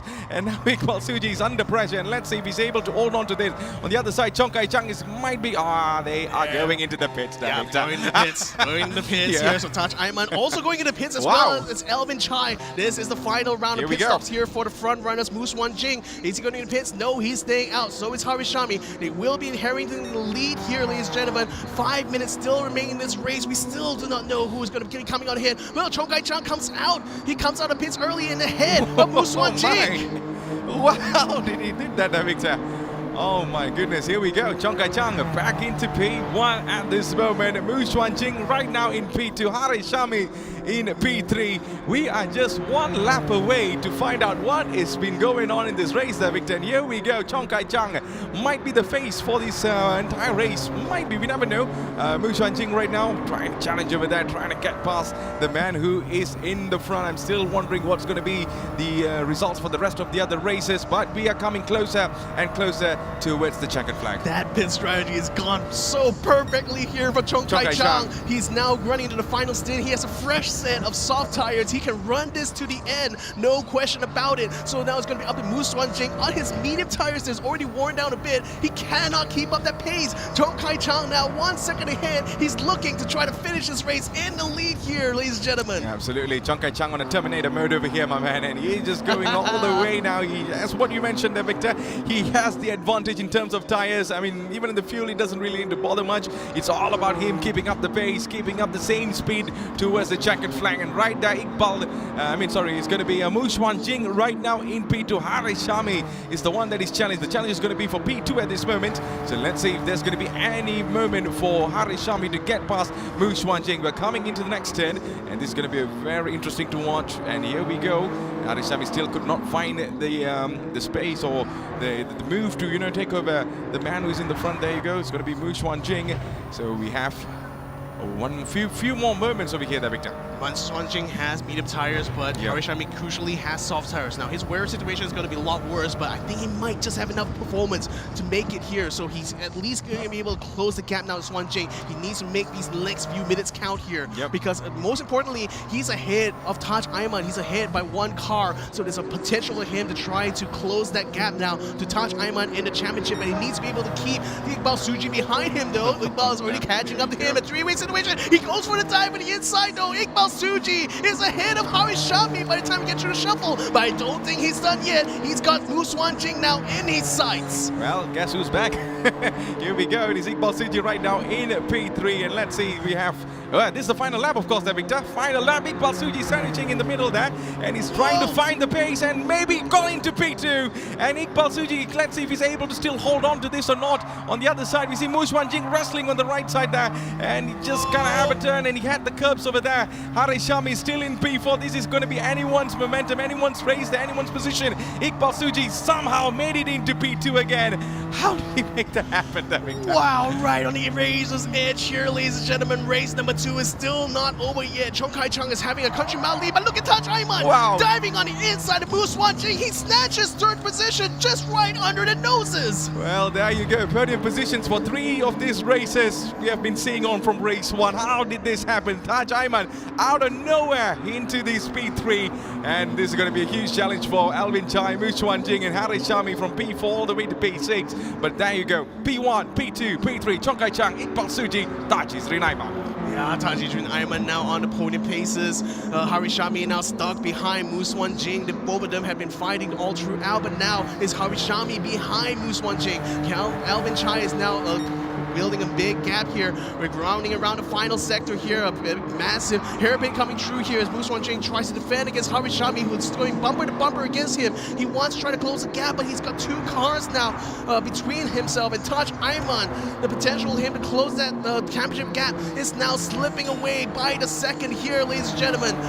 Final few corners now. We got Chong Kai Chang coming around the final chicane here, ladies and gentlemen. He is massive, have made a massive coup on strategy here, and it's all played out so well from Chong Kai Chang, who now comes across the line to take the win in race number 2 for Group A. And Iqbal Suji into P2 and P3 for Taj Izrin Ayman. Podium positions for 3 of these amazing races. P4 Alvin Chai, P5 for Mu Xuanjing and Harish Shami coming in P6, and the rest of the pack, Akil Saufi and also Chao Jen. Yeah, I mean, Victor, race 1, I mean, we saw the names, but race 2 has been really incredible. You know, we just saw things that we did not expect over there. And Chong Kai Chang, what a performance, man. He just kept the Terminator face, and off he goes all the way to the checkered flag, making him the winner for race number 2 in Group A for the semi-finals. Such perfect execution on that tire and fuel strategy here. I mean, it ran it until like the very end. Look at that. His tires were almost run completely dry. His tank was almost dry as well, and he's managed to take the lead in the dying moments of this race, coming out of the pit stop ahead of the other provisional runners there. What amazing racing we're seeing here. This is going to be a massive toss-up, I expect, for the Drivers' Championship as we look at the provisional results here for after race number 2 for Group A. Absolutely. So it worked really well. So there you go. P1 Chong Kai Chang, P2 for Iqbal Suchi, P3 for Taj Izrin Ayman, P4 Alvin Chai, P5 Mu Xuanjing, P6 Harish Shami, 7 Akil Safi, 8 is going to go for Chao Jin Ye. And the rest is going to be Gregoris Nathan on P9, and P10 is going to go for RB. But there you go, Victor. It's going to be really interesting on the grand finals, my man. Oh yeah, we still have one more race here in the semi-finals, ladies and gentlemen. And remember, the top 5 in terms of points will be the ones to make it to that grand final. So it's all on the line right now. Taj Ayman took the win in the first race, but Chong Kai Chang, he's been consistently in that top 3 in that first race. So now we're going to be seeing whether this win now in race number 2 is going to cause a toss-up in this championship order here. I mean, again, we said at the beginning of the day, you know, the competition has been stepping up another notch here. Taj Ayman has been the dominant one in the Grand Prix scene for quite a while, but I can see the competitors are closing the gap on him. The skill levels have just increased right now. Taj Ayman is facing the biggest challenge he's ever faced right now in the Gran Turismo competition, and I'm all here for it. It's a different season, and it's going to be a different rules and regulations, different challenges, and of course, we might not be seeing the same face in the championship again and again there, Victor. It might be a chance for someone to step up this time, but there you go. This is what's happening in our Toyota Gazoo Racing GT Cup Malaysia 2024, and we are done with race 2. We're going to go for the next one, but by that, we're going to go with Nas. So Nas, the stage is yours. Thank you very much to our racecasters. Thank you, Victor. Thank you, Mr. Isaac. And now we are with Mr. Iqbal Suji, who gave a good fight in race 2. Now, this is 2022 champion. He took a hiatus last year, and this year he's back. Now, do you see the level of competition going higher and higher? What are your thoughts about your first and second race? All right, so in terms of competition, I can definitely see this year has been much competitive. Overall, the level of playing field, everyone has really upped their game. Previously, I think not just for me, but for many others, they can probably assume that for a few individuals, they might be a clear cut. But as you can see from not just this race, race number 2, but also race number 1, everyone is so close together. So for me, I feel glad that in terms of the competition in Malaysia, everything's been rising. Of course, for me, it's a bit of a heartache because I had to fight more people. But I think for everyone at home, to see this kind of competition, I think it feels enlightening. A lot of our competitors are looking at the fact that, oh my goodness, Iqbal Suji and Taj Ayman in one group, Group A. Does it make a difference when it comes to strategy and moving forward? To be specific, not really, because at the end of the day, everything is very technical. If you get all your data right, you know your own pace, you know your opponent's pace. It's all a matter of execution. So for some people, maybe the prospect of a very fierce opponent like Dutch is very daunting. But for me, I take it as like a fun little Sunday race, like Saturday today. Pooh, did you hear that? He just dismissed it just like that. The only competition is myself. Pooh, Iqbal Suji back in the saddle, ladies and gentlemen. Let's give him a round of applause. And now let's take a look at our race leader with a big smile on his face. If you take a look at race 2 just now, he had about 3 to 4 cars right behind him. He had his eyes on the rear view mirror the whole time. So how does it feel to win race 2, my friend? Feel good. And before that, congratulations to Tash Aiman for winning the first race, and welcome back to Iqbal Suji. After he missed last year's race, it's good to have him back. And in terms of the last race, it was quite fun, and there was quite a lot of strategy involved. And at one point, I wasn't even sure if I'm going to win, because after my pit stop, Iqbal is in front of me, and then Tash is in front of me, and we can't discount any one of them. Well, last year you did very well for yourself. You were first runner-up last year. So this year, I think you've really stepped up your game. What do you think your prospects are? Do you think you can give a run for their money? And do you think you can be champion this year? Let's wait and see, because I'm sure that everyone has done their own practices. Maybe they have put more effort in grand finals to win the big prize. But for me, I'll just take it as it comes. Take it as it comes. Cool and confident Chon Kai Chang. Let's see whether he's got what it takes to become this year's grand champion. All right, thank you very much. What a great race, man. Great race. So what we're going to do now is we're going to go back to our race commentators and we take a look at the highlights of race 2. But right after that, we're going to be having something different. We take a look at the different cars. Do you have difficulty handling the GR Corolla just now? The Corolla is a very good handling car. It's very stable, so it's not as difficult to drive as I thought. Especially, it has so much horsepower. But let's see in the next race in Supra, which is a bit more lively, and it's we'll see. Hopefully, no crashes. That's for sure. No crashes, ladies and gentlemen. And now, for those of you who've been following the TGR GT Cup Malaysia, of course, we familiarize ourselves with the different cars. But what does it take to drive one of these virtual cars? Let Nabil Azlan explain to you.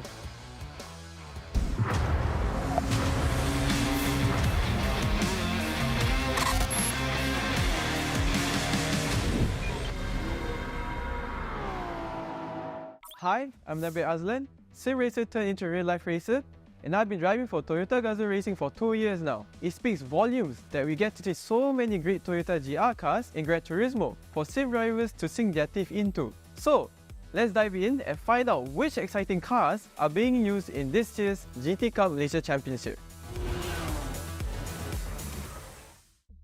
The GR Yaris RZ's WRC derived handling characteristics combined with a lot of power and torque makes this car great to drive around 2 completely different styles of circuits. Racers who set times at our GR Tour or qualified online had to navigate the school bus circuit and grasp the power and torque this car produces through its GR4 all-wheel drive system. The car was deployed again for the quarterfinals as the top 40 racers with the fastest times had to negotiate the virtual trial mounting circuit with its technical sections and constantly changing scenery.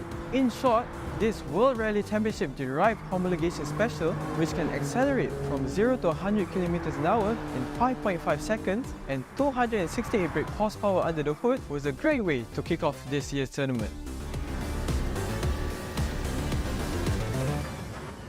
Next up is the GR Corolla Morizo Edition, named after the chairman of Toyota Motor Corporation, Akio Toyoda, also known as the master driver Morizo. Everything learned from Toyota Gazoo Racing's years of racing was used to produce it. Like the GR Yaris RZ, it also has a GR4 all-wheel drive system, giving it supreme cornering ability, and it will feel right at home at the circuits we've matched it with. Those making it to the first semi-finals will drive this car around the streets of Alsace. The car's agile handling, thanks to the aforementioned GR4 active torque split all-wheel drive system, suits the circuit's banked and undulating nature.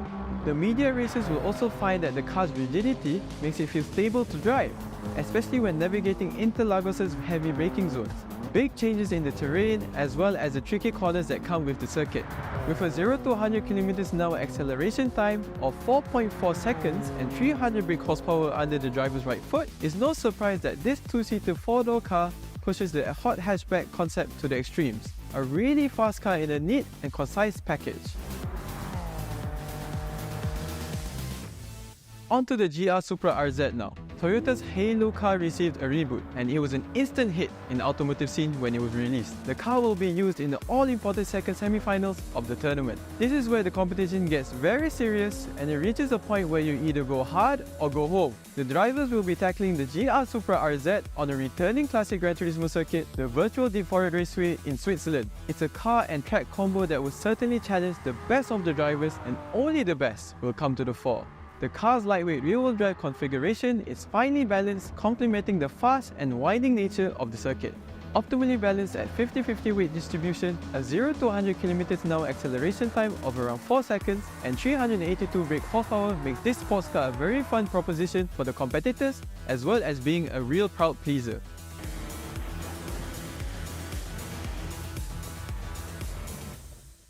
Finally, we come to the GR86 RZ, and a sports car named synonymous with two numbers. It is a callback to the all-time classic AE86, also fondly known with the moniker of Hachiroku or 86 in Japanese. The car will be driven in 3 categories at 3 different circuits. The first will be at the world-famous Circuit de Spa-Francorchamps, which will no doubt be a thrill for anyone. Meanwhile, the GR Tour drivers who qualify from their respective campuses will tackle the GR86 RZ at the home of the Petit Le Mans Michelin Raceway, Road Atlanta, a challenging and winding circuit that really tests the drivers' capabilities. Lastly, the general visitors to the tournament will get the easiest combo for the public time attack. With the GR86 RZ at the small but fun scuba circuit, a short track but in a lightweight and nimble sports car makes it a really engaging combination. And there you go, a varied selection of immaculately designed cars on offer from the Toyota Gazoo Racing catalogue that will certainly excite our drivers and the crowd at this year's tournament. Join us on the 27th and 28th of July for our live semi-finals and finals at Sunway University to see what these cars are all about and who will walk away with the title of Toyota Gazoo Racing GT Cup Malaysia 2024 champion. We'll see you at the races.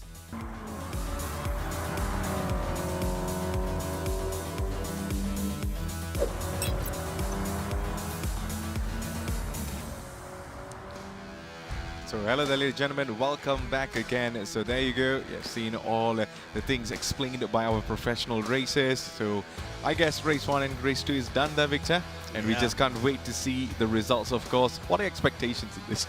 Oh man, I mean, lots of expectations. I mean, again, this is looking like a new era right now for GT Cup. I mean, this is the stiffest competition we've seen so far in the Gran Turismo scene from Malaysia, and I'm all here for it. It's just such a shame that we're not going to be able to have Nabil Aslan amongst the mix here, but again, he's been going up and up here. You know, he's already moved on to bigger and better, bigger things, you know, coming into his racing career, and really congratulate him for being able to make it all the way up. You know, one of the brightest stars right now in the Malaysian motorsport scene. So up next, we're going to be having a look on the highlights one more time here for our Group A race number 2. And boy, what a race that was, Matthew. I mean, it was incredible, man. We saw all the racers coming up with lots of hunger in this race. Number 2, of course, especially in Group A. And we saw lots of overtakings, lots of positional changes. But the main highlight here is going to be the tire management and also the pit stop strategy at the very end, Victor. I mean, Chong Kai Chang, he's figured it out. He's figured out how exactly to get the strategy just right here for race number 2. And man, just what a coup he has been able to pull off here. I mean, he's been consistently fighting in that top 3 all throughout, in spite of all of the chaos that was happening here, you know, between Alvin Chai, between Chao Jin-Ye, between Iqbal Suji, Taj Aiman. These guys were just fighting each other position, but Chang Kai Chang, he was playing the high IQ game. He was already planning out his strategies perfectly to a T. He was even bringing the challenge to Taj Aiman at one point here, but it didn't matter by the end because the pit strategy just worked out so well for him. Taj Aiman, to his credit though, fought really hard here. I mean, again, being the winner of race number 1, he was certainly looking to try to match that performance coming here, but it's in the end, Chong Kai Chang who leads by 5 whole seconds from the rest of the pack. An amazing performance here in terms of pit strategy from Chong Kai Chang. Absolutely. So certain things did not work out, but there you go. Some things actually worked out. So these are the results there, the official results there, Victor. And a P1 falls for Chong Kai Chang with 25 points. P2 for Mohammad Iqbal Suji on 18 points. P3, Taj Izrin Ayman on 15 points. P4 for Alvin Chai with 12 points. Muswan Jing on P5 with 10 points. Haris Shami on 8 points in P6. P7 for Akil Safi on 6 points. Xiao Junye on 4 points in P8. P9 for Gregorius Nathan on 2 points. And last but not least, going to be Mohammad Ayman Arbi on 1 point. And you ready for the overall result there, Victor? Oh yeah, let's Here have a look we right go. now. Tabulating the points right now. Taj Izrin Ayman, he's in the lead right now, but only by 3 points here. Yep. Chong Kai Chang with amazing performance in race 2 is able to stay in a very good position here to challenge Taj Ayman in Group A, leading on in race 3. Iqbal Suji not too far away though, but still quite far. 31 points for him, but he's still, if he gets a really good performance, if he somehow ekes out a win in race 3, he might just be back in the running here, but his biggest challenger might just be Haris Shami. Haris said he was trying to play it safe, but I think it's now time to risk it all here if he wants to be able to show the rest of the runners in the front here that he means business. Muswan Jing is currently holding up to that 5th place here, but interestingly enough, Alvin Chai is only 2 points behind, so that's 20 points to 18 points between the two of them. And remember, only the top 5 in terms of points are going to be the ones making it into the grand finals, so I think it's going to be a very tight fight between Muswan Jing, Alvin Chai, and Akil Salfi as well at 14 points, so he's not too far off from that position here. If he gets a really good performance here in race 3, he might just be able to eke his way into the top 5. Absolutely. That Racing, Ava Burger, and also E-Racing Development, these are the teams that we are really looking forward to see make a change in the race 3 there. So Victor, I think it's going to be an incredible race. I just can't wait to see the final results. Who's going to go into the grand finals? That is the biggest question of the day. But I think before we go into the next scene or the next race, I think we are going to be with Abang Nas to talk certain things with the races. So there you go. It's going to be huge surprises and the top points are going to be there. So Abang Nas, here we go. Ah, so sweet of you all, Abanas, Abanas. Nas is just fine, thank you very much. It shows my seniority. But yes, thank you very much for a little wrap-up of what's happening. Race 1 and Race 2 for Group A. The race is heating up. And so before we go to Race 3 to determine who moves on to the Grand Finals from Group A, we're going to segue to Group B. It's their time to shine. Ladies and gentlemen, let's invite them on stage one by one. Drivers, are you ready? As we invite our first driver on stage, Wan Muhammad Afiq bin Wan Hasnan from Selangor. Last year's TGR GT Cup Malaysia semi-finalist, you are Sim, number 5. Our next driver, put your hands together for Chang Jiaming from Selangor. First driver here at the GT Cup, he is at Sim number 10.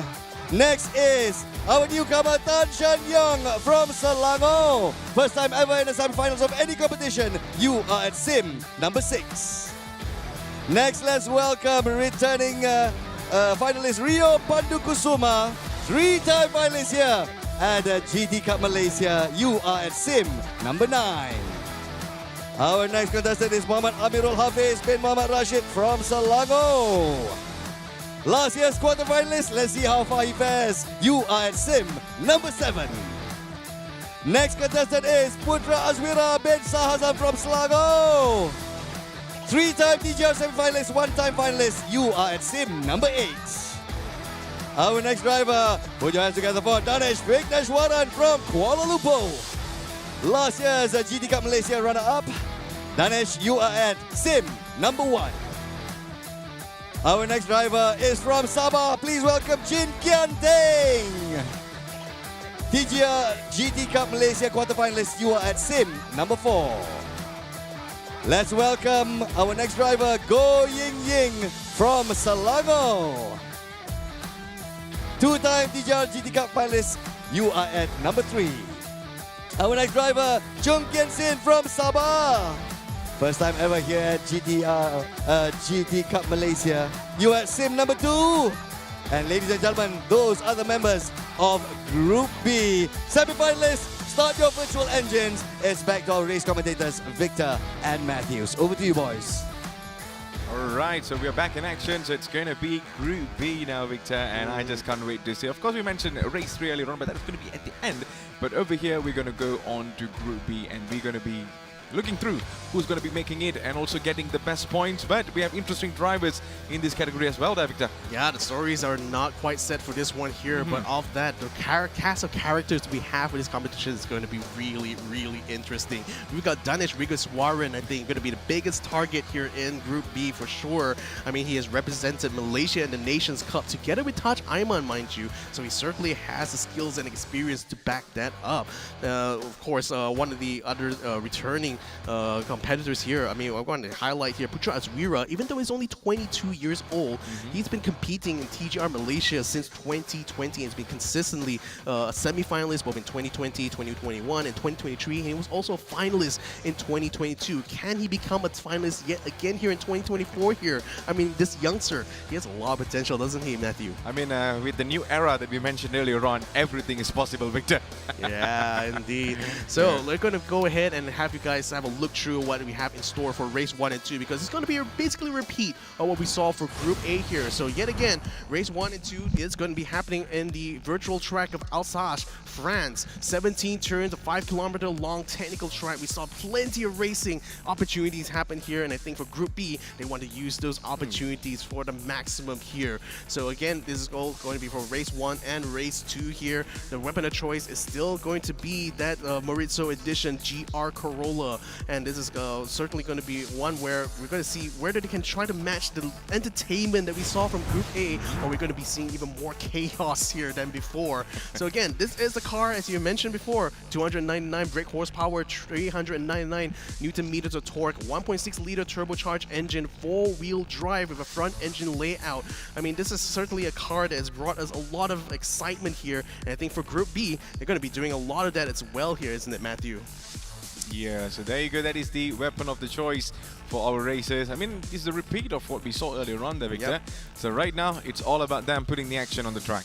Exactly. I mean, it's going to be different cast of characters. It's going to be a similar situation here in terms of the cars and the tracks. Slightly different situation, I think, compared when you talk about the tire and fuel balloting here. So my information is that it's going to be a 15 times the simulation rate for tires, 5 times the simulation rate for fuel. So the tire situation is not as dire compared to Group A. I would think that some of these guys will potentially be able to extend their stints a little bit longer than what we saw from Group A. And I think especially for race 2, this is where I think the one-stop strategy might be something that the drivers might want to consider, but can they actually find the performance to do that? I think we're going to have to see once we get into that first race, though, in order to find that out. Absolutely. So these are going to be the biggest things in our Group B. But before we go into our race, let's have a look on the highlights on what happened on the quarterfinals.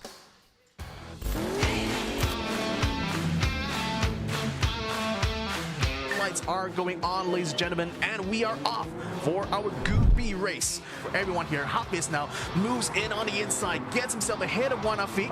Still a bit of a touch. Wanafik is not letting this go without a fight. By the time to get through, though, Hafiz is ahead. And just open up the door now for Rio Pandakusuma, but you can see Selfie actually overtakes Rio in order to try to challenge Nabi Iman. In fact, he also overtakes Iman as well inside the tunnel. Coming around the final 2 corners now, Farisman will be in the slowdown zone, so he needs to be able to pull to the side there and allow Rio Kusuma through. Kusuma now having chase. Oh no! Yep, having a chase Shazwan now. The slowdown has happened. Kusuma is now caught up to Shazwan.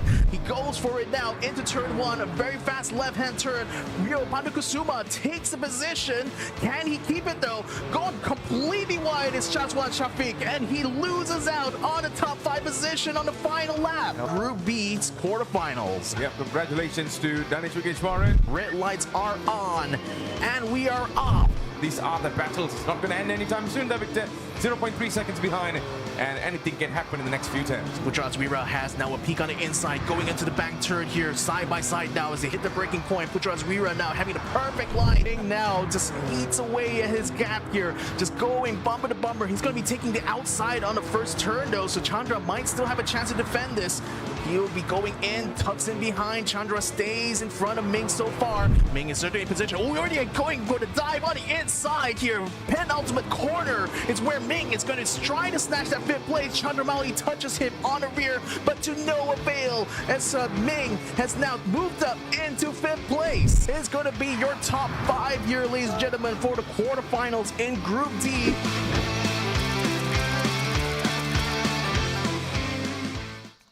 Here we go. Plenty of actions we saw from the quarterfinals, and now it's time to step into the semi-finals. Victor, in this group, what are you really looking forward to? I'm really looking forward to a lot here, Matthew. I mean, we've got Danish Warren. I think he's going to be the biggest target out of everyone here, primarily because of his achievements so far in the Gran Turismo scene, but also because he's extremely fast. Extremely fast, of course. Does have one weakness. Remember from quarterfinals, keeps getting those penalties. I think Yeah. if he keeps it Man nice, of penalties. if he keeps it nice and clean here, Yeah. I think for this weekend he might just stand a really good chance of like bringing a challenge to Taj Ayman, bringing a challenge to Iqbal Suji. But that remains to be seen here. But besides him as well, you know, Richard Azvira, I mentioned, has been even though he's so young, he's been a very experienced competitor here in this GT Cup. I mean, Rio Pandakusuma as well. He managed to eke his way from the quarterfinals, barely made his way into this top 20. He's looking to try to make a good name for himself. I think it's being one of the older competitors in this race, in this competition. But besides that, I think a lot. Tan Shang-yong is one of the newcomers into this competition here. He's certainly going to be one to. I really want to see how he actually stacks up against our veterans here in this GT Cups. Here's our semi-finals here for Group B. Any ones you'd like to point out here, Matthew? Of course, I mean, a lot of things we can expect, but there you go. Let's have a look on them. It's going to be Danish Vignesh on TAT Racing, Chung on GSR, Wayne is on Eva Berger, of course, Shin on JSR, of course, Afik we have on FFB, and Toyota is going to go for Shan Yung. Hafiz will be in the e-racing development team, Putra Zuira on FFB, and there you go, Rio Pandukasuma Racing Line, and Ming on Ava Pastor. So this is going to be the semi-finalists for our Group B there, Victor. As you mentioned earlier on, all the potentials and all the achievement that these races have, it's right now to put everything on the track. So, of course, I'm really looking forward to this, especially we have a superstar, of course, in the race. I mean, in this group, Danish Vignesh, who's always been the main highlight throughout seasons after season, and now he's back again, and lots of things is on him now. Yeah, I mean, we're actually lyrical about Danish Vignesh a lot, but that's because, you know, he's been a very prolific competitor in his Gran Turismo. But, you know, there are actually 3 drivers here who actually have won championships. These are championships that are outside of the regular Gran Turismo scene here. So we got like Chun Kin Sin, for example, Aniki GT Tournament, KK, he's a champion for that one here. Wan Muhammad Afiq, he has won the MLC Esports F1 Racing Night back in 2022. And Chan Jianming, he won the MEM Merdeka Cyber Enduro Fest in 21. So we've got a massive stack of like really experienced competitors here. So certainly Danish, even though he's been like a veteran of these competitions, he's been a back-to-back finalist many times. He's been a representative of Malaysia for the GT Cup.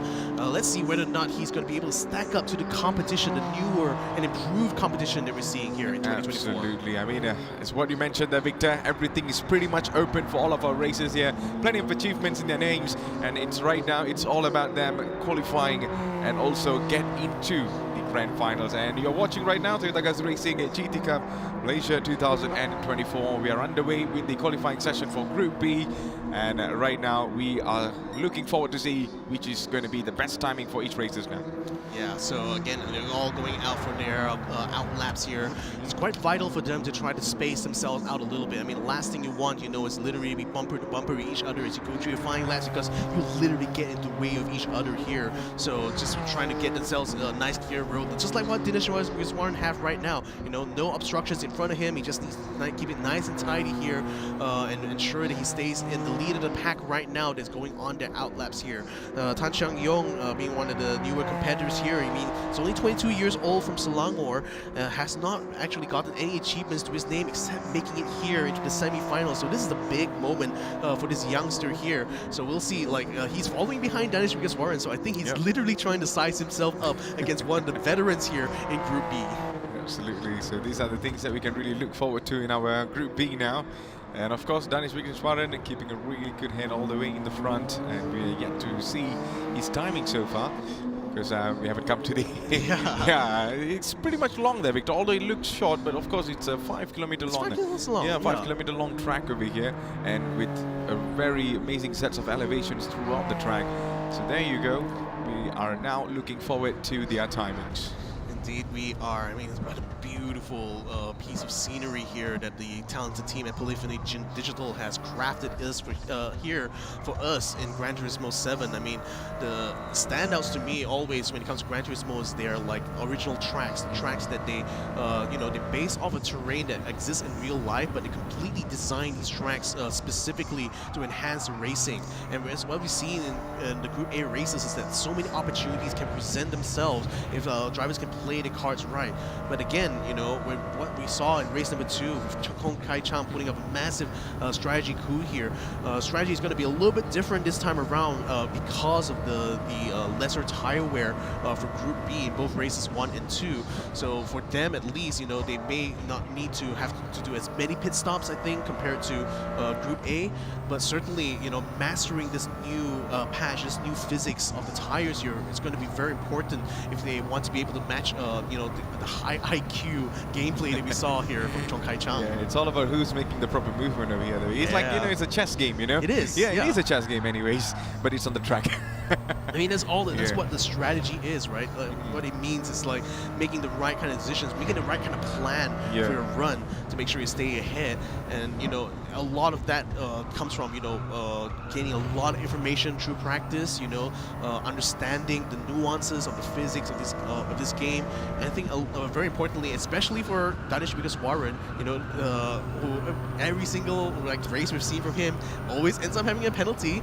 This time around, he needs to keep it nice and clean, and I think he will have a really good chance of being one of the finalists to beat. Talking about penalties there, Victor, we did not see a single penalty in race in Group true. A, That's true. Yeah, so let's see who's going to be beating that record. So, of course, ladies and gentlemen, we are still underway in our qualifying session. We haven't found the fastest man on the track yet, but soon to be. Yeah. And we are gearing up for the official race very, very soon as well. Yeah, final few corners now for Danish Lucas Warren. He's doing pretty well so far. I think the fastest lap time we saw from the Group A side was a 2:09 or somewhere thereabouts. Danish Lucas Warren is now coming around the final few turns now, so a 2:05, 2:06 as he comes across the line right now. What is going to be the time here for Danish Lucas Warren? Is he going to be fast enough to stay in provincial pole? Only 2:10.1. Might just be beatable here, but Tan Chang Yong comes in, not enough to beat him yet. Danish Lucas Warren still holding that pole position at the moment as Putra Azwira moves up into second place. More times are now shuffling in here. We're seeing 2:11s, 2:10s, another 2:10 here for Juan Afik, but that's only going to be good enough to stay in second place, still behind Danish Lucas Warren. No one breaking into the 2:09s yet, so that just might be good news here for Danish Lucas Warren. He might just be able to keep that pole position. I mean, if you have a look on the camera earlier on, he was not happy with the time. He's definitely not happy with the time there. He had a shake of his head, and it's like, I got to do better. But there you go. Oh, there we go. There we go. Wayne Go takes that 2:09. So certainly the worst fears for Danish Lucas Warren has actually come to pass right now. The Wayne Go will be starting on the front row alongside Danish Lucas Warren, at least for now. I think there's still at least one more car here to try to come true. Is he going to be able to beat that time?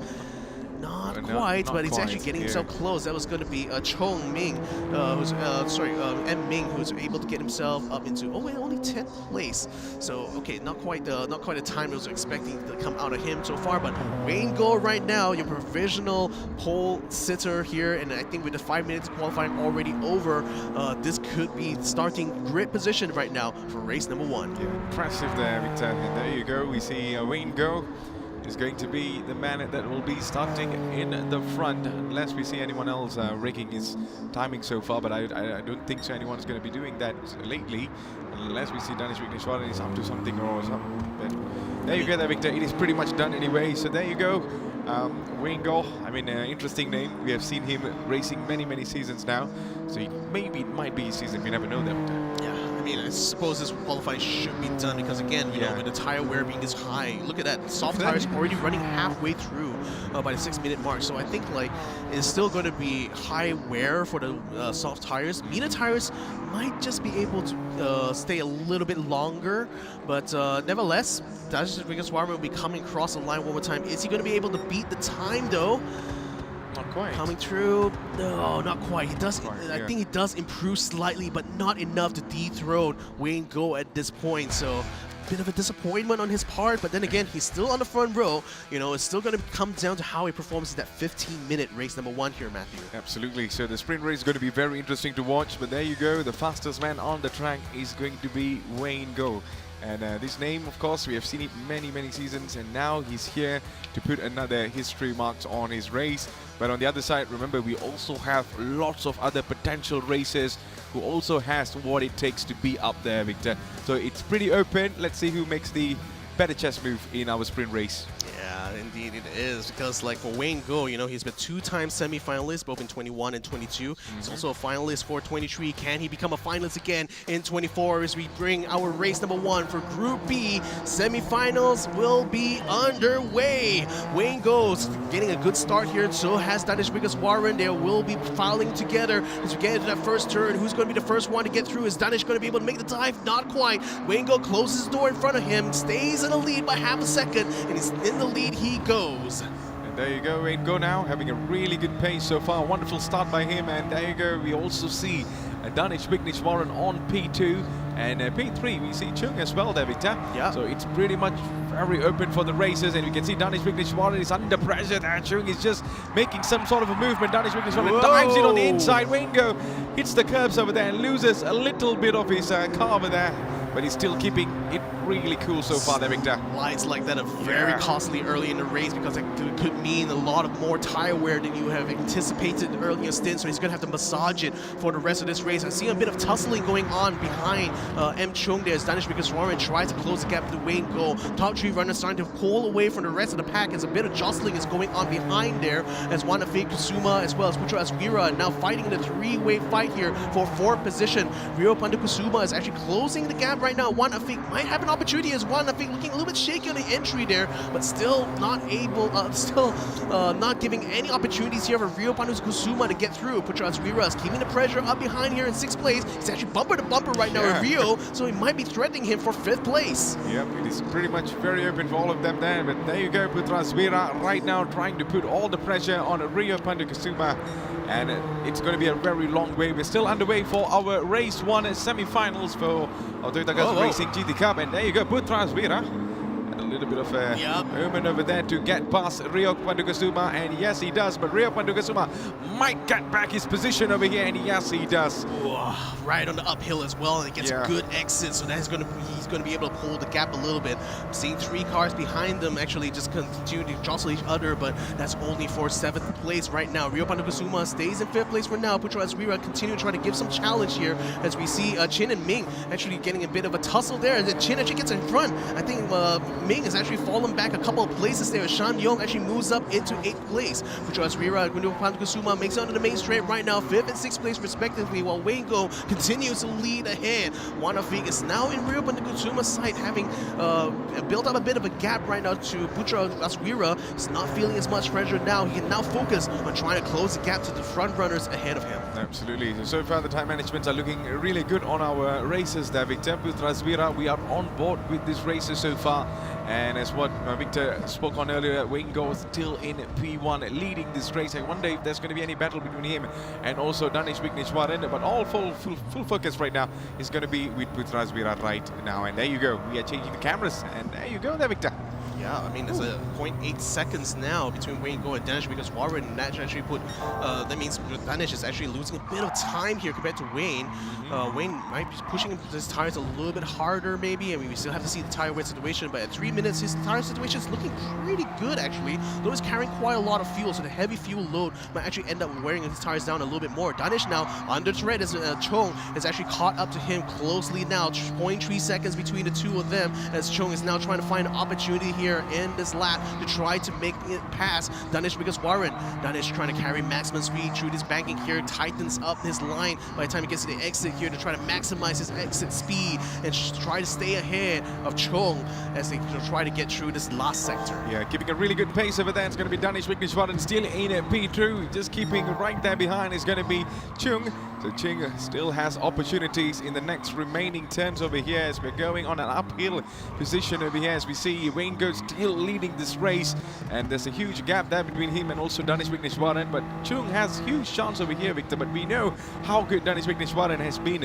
when it comes to defending his position. We have seen it before, and let's hope for a clean race, and there maybe Chung might be looking for an opportunity, but it was very well closed over there. Danish Vigneswaran not leaving any space, any mistakes over here so far, and he's keeping that position to himself. Yeah, we're approaching the 5-minute mark. I want to see who's going to be the first in line here to go into the pits, but the tire wear situation is not looking too bad actually for the front runners, so I think they could be out for a little bit longer than the 5 minutes. Potentially, maybe they want to try to just massage it out until they can get to the halfway point, which will be ideal because they can just make a single pit stop here at the midway, and that should allow them maximum focus actually on doing the racing against the others. Now, Chung Kin Sing here, I mean, coming from Sabah, he's come a long way here to make it his competition, and he's looking so good actually compared to Danish Vigneswaran from Kuala Lumpur, so he's looking to try to fight with him for that second place here while Wayne Goat continues to pull ahead 1 whole second in the lead. Yeah, he's still way in the front there, Victor, but there you go, Danish Vigneswaran on the P2 so far. Chung just trying to chase him right at the back there, and P4 right now falls for a fix so far. Rio Pandukasuma has climbed all the way to P5, and we are yet to see anyone going into the pits because the tires are looking still decent so far. There's nothing much for them to rush into the pits unless we see anything that might be changing in the course of the race. We are still in lap 3 out of 7, and of course Wayne Goat still leading. Chung, he just hit the sides there, Victor. So might have hit a little bit. Hopefully that didn't do too much damage though, but I think it still looks good, at least on the display here. Danish Vigneswaran still continuing to hold a half-second lead here. Chung not really facing a lot of pressure behind. In fact, he's already pulled ahead of one Afik by about 9/10 of a second here. So he's certainly having a lot of breathing room right now, so he can really focus in on trying to close the gap to Danish Vigneswaran and try to set up for the long game here. A bit of a dive there, making it a little bit wide. Might that open up a bit of attack here for one Afik, who's closed the gap now to about half a second. Chung might just be in danger of losing his podium position here to one Afik. Yeah, Chung looks a little bit shaky throughout this race there, Victor, especially when it comes for the turning there. Sometimes it goes a little bit wide over there, and let's see if one Afik might have the capability to, get into P3 so far. P3 still being held on into Chung, and it seems like Afik has a plan. It seems like Afik might find a way through over here as we're coming into the last turn in our race, and on into the pits we go. So now we are already sort of in the halfway point. Puchas Rira decides to stay out though, so he's going to inherit the lead as everyone else besides him has gone to the pit. So he's going on a slightly different strategy. He has some bit of fuel load, also on the soft tires though. So I expect most of these drivers will be coming out at least on the mediums, because remember, they have to change compound. They have to, they have to use at least 2 compounds during the race here. So most likely they'll be running on the mediums. I think Puchas is going to try to extend his soft tire stint as much as he can here. He needs to try to build a substantial lead compared to everyone else. At the moment, he has 5.2 seconds. Can he make it even longer though? The thing is, fresher tires are just running up behind him here. So if he cannot keep that 5-second mark, he might just lose out here in terms of that tire strategy here. Yeah, that's going to be the biggest challenge for Putra Azvira, who's still out on the track so far. The fastest man on the track, of course, going to be one Afik, clocking at about 2:10.126. So that is some timing so far, but the main plot over here is going to be who's going to be coming out and fighting for their positions now, Victor. Wayne Goat comes out ahead of Danish Vigneswaran, who comes out ahead of one Afik.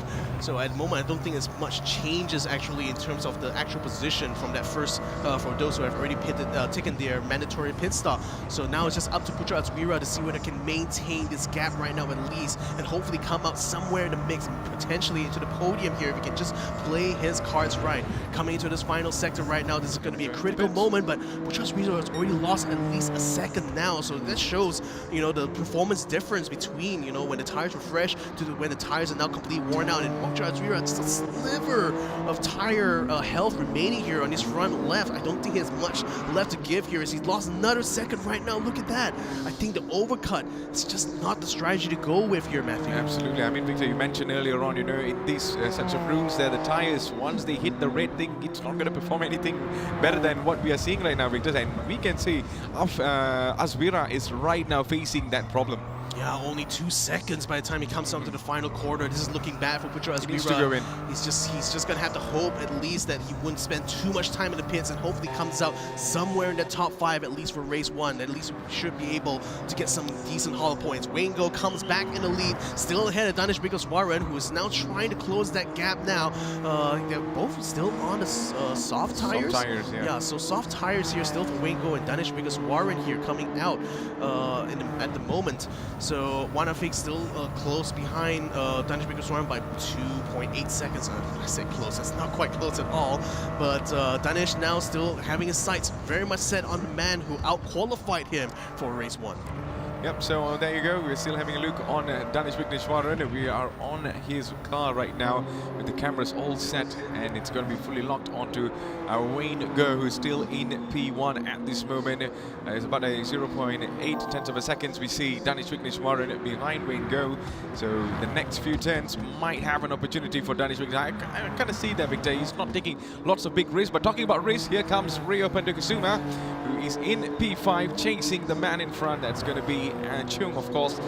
We saw some impressive movements by Chung, but he looked a little bit shaky towards the first half of the race there. Yeah, I mean, the pit stops, he's actually ended up coming out behind Wan Afik, and given his shakiness early on, I just really want to see whether or not he'll be able to get his stint together right now in order to keep the challenge going on. Look at that, he's going on the inside of Wan Afik though. This could be the chance, getting a bit on the curb there, a little bit tricky here as it goes side by side through these turns of a massive braking corner is coming up ahead, but Wan Afik is able to close the door in front of him in order to try to head off Cho. Oh, that's massive spill there as he gets into the wall. Rio Pandukasuma is able to round around the outside and take away 4th position from Chung Kien Sin. Oh man, I mean, we kind of saw this coming. Then there you go, had to face on the walls there and immediately loses his position where the rest of the 2 other racers are coming in the back there. And there you go, still in P4 there, Victor. This is the replay, actually. Yeah, the replay, of course. So and this is the what mistake happened. that he made. Yeah, he just went a little bit too aggressive on the curb and completely lost control into the wall. So very unfortunate here for Chung Kien Sin. He's now having to try to hold on to that 5th position at least to try to keep some hopes getting into the top 5 for the final, being one of the finalists for tomorrow. Rio Pandukasuma though, now he can focus his energies here to try to catch up to Wan Afik. Only 5/10 of a second split the 2 drivers. We mentioned earlier on, it was all about the mistakes then. We saw a mistake coming in by Chung. Can't expect that, especially when we saw how shaky he was. And right now we are on board with Rio Pandukasuma, who's in P4, taking advantage of what happened earlier on.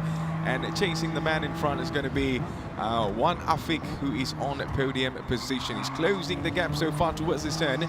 And we are coming into the next corner over here. Of course, the race leaders, of course, is going to be Wayne Go, Danish Wigneshwaran, and also Wan Afik right now. But it is pretty much open for Rio Pandukasuma, who's coming in this competition as well, Victor. It's gaining another 1/10 though. It's going to try to see if we can get another 10th in the next sector here, and maybe that might just be the setup here for Rio to try to make a pass in the dying moments of this race. We're already approaching the final 3 minutes, the final lap of this race for Group B's race 1, and Rio Pandukasuma having a really good opportunity right now to get himself on the podium for this first race. You can see the sweat forming on his brow right now as he's going full concentration mode right now to try to bring this fight to Wan Afik, who still stays just a little bit ahead of him so far. Closing that gap right now, coming into the final sector here. This could be the chance now for Rio Pandukasuma. Absolutely, it's now or never there, Victor. And there you go, he's closing and closing. He might have a plan over here on this next turn, but Wan Afik as well, just putting all his defending position really well. He kind of slid a little bit on the left there, and now it is up to Rio Pandukasuma what he's going to be doing towards this uphill over here. And Afik is under threat, he's under pressure right now. And look at that, he's still smiling that despite what happened earlier on, because he knows what he's expecting in this race. And there you go, towards the downhill. This is the moment for Rio Pandukasuma. And Wan Afik needs to defend this, or else it's going to be changing things over here. Breaking a little bit earlier there, it's going to be Wan Afik just trying to slow down the man who's right behind there. But Victor, is there going to be a chance right now? Oh, it's certainly a chance. That's There why you he's go. smiling. He knows that this is an opportunity here. He's trying to go on the inside. He takes the time. He takes a position. One if he couldn't put up much of a fight. Rio Pandukusuma moves up into third place. Absolute wonderful racing by Rio Pandukasuma. We saw this happening over here, there, Victor. And there you go. He got into the position that he was really fighting for, but Afik is not going to be giving up anytime soon. Afik might be going in, and Afik got back into P3. Rio Pandukasuma back to where he Still was, side but by Rio side. Pandukasuma might have a chance, and there you go. He's going side by side, and Rio Pandukasuma closes in and got back into P3, but it's not over yet there, Victor. Afik is just going to go on the outside. He might be having another look on the inside right now. Who's going to be diving in? Rio Pandukasuma, and both of them are really driving in, and there you go. Afik.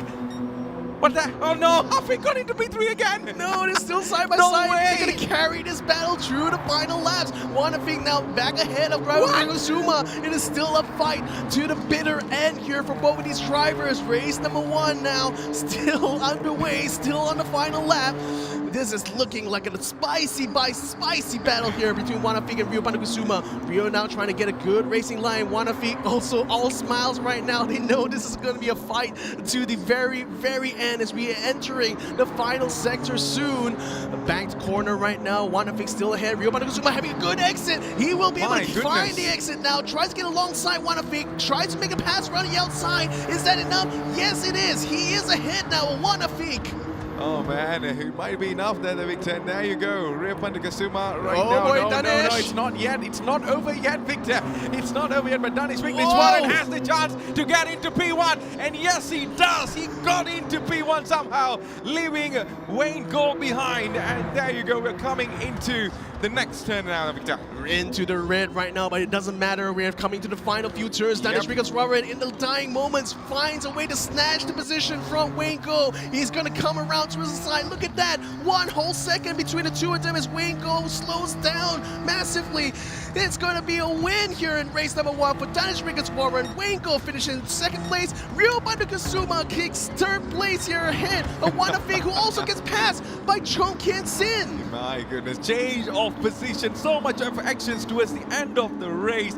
I mean, at the start, everything was looking like pretty much, decent. All of them had gaps and stuff there, Victor. But that last few moments is where all the action belongs. There you go. Congratulations to the man who just stunned us all, Danish Vigneswaran, in the race number 1. We're going to go into race number 2, but the amazing results coming in for Wayne as well there, Victor. He was leading this race, but towards the last there reminded me some F1 moments, to be honest. Oh man, I mean, again, this is like racing to the like it's not over until it's over, isn't it? Danish Vigneswaran caught up to Wayne Go in the final the final corners and passes him before the chicane going to the main straight. He takes the win here in race number 1, and Rio Pandukasuma wins that battle with Wanafik, who, by the way, dropped down 2 positions actually. He's behind Chong Kien Sin, who finishes in 4th place here. So wow, I mean, amazing toss-up here when it came to the finish of this race. I think this is going to be a sign of things to come here, Matthew, when we get into race 2. Yeah, race 2 is going to be really interesting. Danish Vigneswaran pulling up over Verstappen,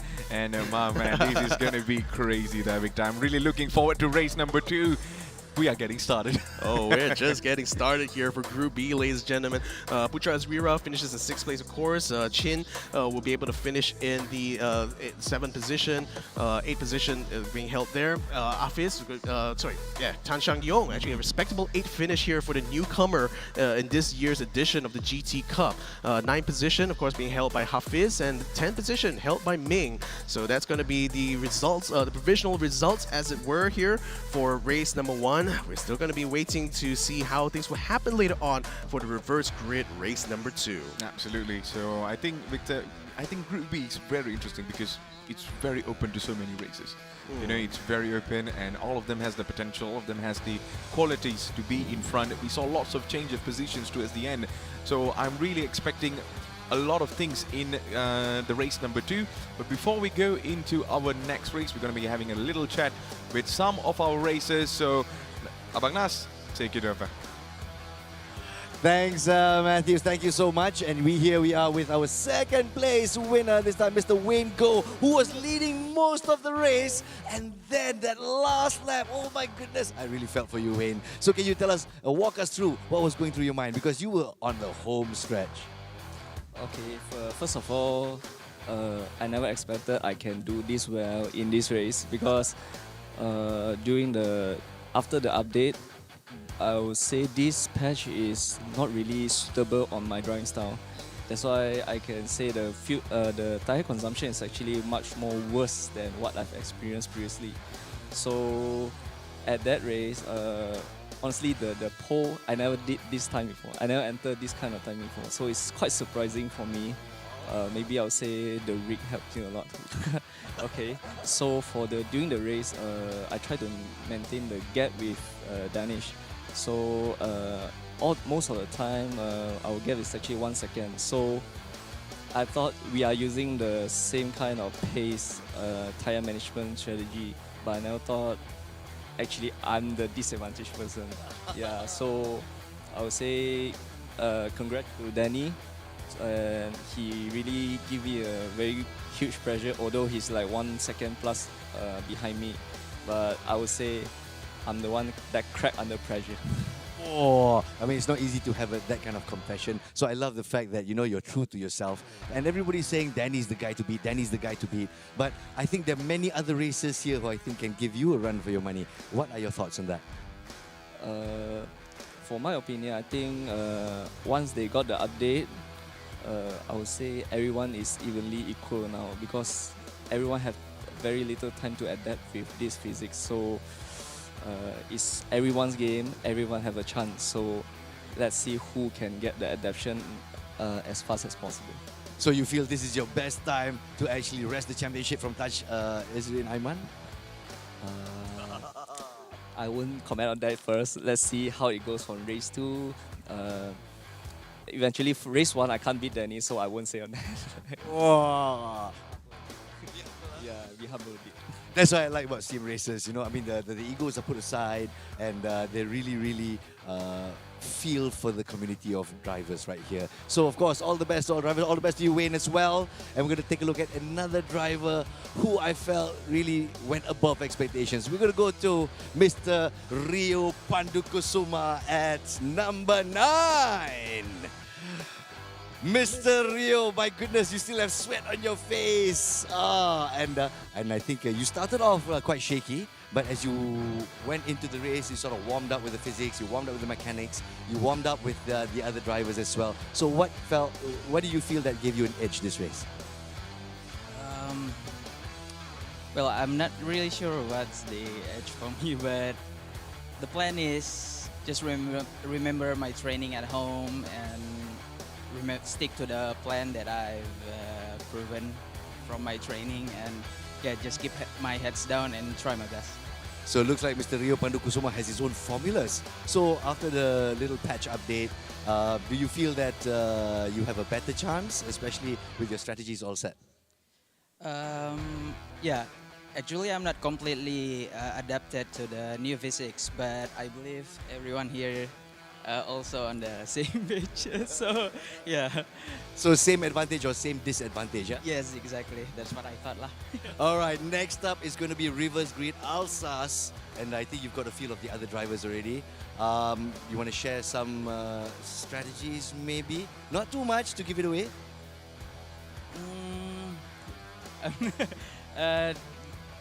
Briefly, maybe the plan will be to get out from the crowd as early as possible to get as much clean air as I can lah. All right, so separate yourself from the crowd. There's going to be the strategy for Mr. Rio Pandukusuma. Can he do it? Well, let's take a look at race 1 highlights for Group B. Congratulations to all drivers. Let's give them a round of applause. Over to you guys, our dear commentators. From our races, but let's go through our race highlights for race number 1 in Group B. Talk us through that, Victor. Wow, I mean, again, it was an amazing kind of like finish to the race. The start of the race seems like everyone was just playing for that long game, right? But I think the lower tire wear situation made it more about the racing craft actually for this first race. So that's why we saw plenty of thrills and spills, you know, towards the middle of the pack. But I mean, Wayne Goh being able to take the fastest time in qualifying and getting the lead. I mean, to hear him say that he really didn't expect that, I mean, that goes to show like how much potential he has actually to be a dark dark horse in this competition. This was such a painful moment there for Chung Kien Sin there, unfortunately losing 2 positions there, but that actually delivered us an intense battle here for 3rd place, you know, between the 2 drivers of Rio Kusuma as well as Juan Afik. Look at that. I mean, after this pass, it was side-by-side, wheel-to-wheel racing for many laps. And in the dying moments of the race, Danish Warren finds a way past a Wayne goal in order to take the win here unexpectedly in race number 1. So again, still the man to beat here in Group B here. He takes the bulk of points here, 27 points to Go Yi Ying's 21. So again, because Danish didn't take pole position, he only earned 2 points during qualifying. Hence, but then even with that being said and done, he's still the points leader as of the end of race number 1. Absolutely. So in P2, there we see Go Yin with 21 points. P3 falls for Rio Pandukasuma with 15 points. Chung Kien Sin on P4 with 13 points. One Mohammad Afik is on 10 points. P6 for Putra Azwira on 8 points. P7, Chin Ken Teng on 6 points. Tan Cheng Yung on P8 with 4 points. Muhammad Amirul Hafiz on P9 with 2 points. And last but not least, Chang Jiangmin on 1 point. So the battle is very much open there, Victor. This group is full of talented racers and potential races that could actually blow our minds off, and I just can't wait for the next race to start. Yeah, P3 to P5 is going to be a very tight battle, I think, because there's only, what, 2 points separating, you know, to 3rd and 4th place, and then 3 points separating the other 2 again. So race number 2 is going to be a little bit longer. It's still going to be the same tire wear situation coming into this one here, so I think the racecraft is still going to be important, but the longer distance means that strategy also has to be absolutely on point here. Yep. So, I mean, with Danish Warren, he's pulled off a really good performance here in race 1. I want to see him do it again here, but this time he's going to be starting from all the way in the back. So we'll see. I mean, again, he's shown us what he's capable of in the many years of taking part here in this GT Cup. So I'm just excited to see how this will turn out for Group B. Ladies and gentlemen, we're back on track once more here for semifinals. Race number 2 for Group B. Lining up on the grid here, we got Chang Jiaming being in the front row here along with Hafiz. They will be going off now for race number 2. A good start so far. Tan Cheng Yong being in that 3rd place, tries to head off some people going into that first turn. He's going to try to fight his way, but Hafiz fights his way through to the side. Inside, going to take the lead away from Ming. So now he is going to be in the lead of the race. Tan Cheng Yong now trying to head off a challenge here from Chin, who is actually going to be going side by side together with him as it comes around to his next turn. A very fast left-hand turn, and Chin does have the inside line, but Ming still has a lot of space, a lot of speed. He's going to try to head off Tan Cheng Yong at the same time as he tries to dive into his next turn. Ming stays in 2nd place right now. Squitchers Rira struggles to find a way through, but look at that. Juan Afik finds his way through instead and moves up into 5th place. Oh man, some racing of there, some start there by all of our racers so far, and Hafiz is right now leading this race, but Juan Afik is the man that we actually were really surprised. He just found a way to get into P4 now, and there you go, he just climbed all the way to the top, and there you go, he might be having some sort of a challenge. Chung is back again to chase this man, and it's going to be really interesting to watch on the next few corners now. Putra Azwira on P6 as well. They are all very close to each other, and there is not of a huge gap that he's been trying to build up from here there, Victor, and let's see what's going to be happening. Chung had to face that curb all the time there, Victor, and that might be his biggest problem so far in this race. Well, and Juan Afik is just defending well against Putra Azwira, but watch out for Chung Kien Sing. He's going around the inside. Look at that 3-wide situation going on in front. Wow. Who's that car is gone up in front there? I think it's Chung Kien Sing now. Moved up in the 2nd place ahead of Tan Cheng Yong. A fantastic move there that he has made. The Sabahan now in 2nd place. I mean, Chung is the only racer there, Victor. He hits the curbs and he goes in front. Yeah, it's been a few times I've been seeing this. You know, I just don't know how he does it, but never mind. Full focus right now on Putra Azwira on P4. And look at the back there, Victor. It's not over yet. All of them are really fighting for the position, coming very close to close. They were going into the uphill towards the track so far.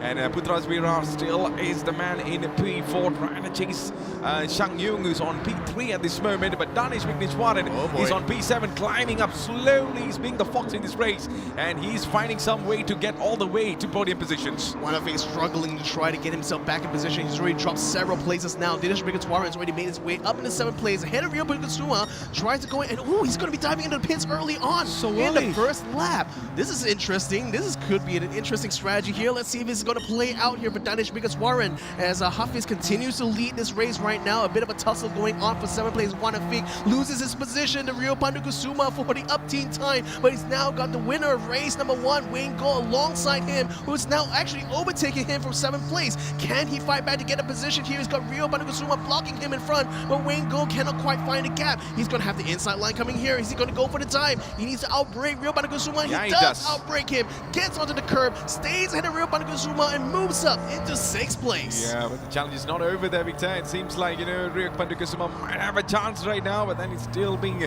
defended by Wayne Go, closing in the gap. Afik right now on P8, chasing down these two, just waiting for an opportunity. Mistake by these two racers in the front. He's just lurking behind. And on the other side, some of them have not gone into the pits. The only one who did was going to be Danish Warren. And I'm really interested to see what's the outcome for this. He's gone for the massive undercut. I mean, pitting in the first lap. Even before the Yeah. first lap actually completed. Before the first lap? Yeah, technically speaking, he didn't get past the line. So, wow, I mean, it's got a very early pit stop here for him. Again, I want to see whether or not that plays out in the long run here. We got, of course, 25 minutes of running in this race here, ladies and gentlemen.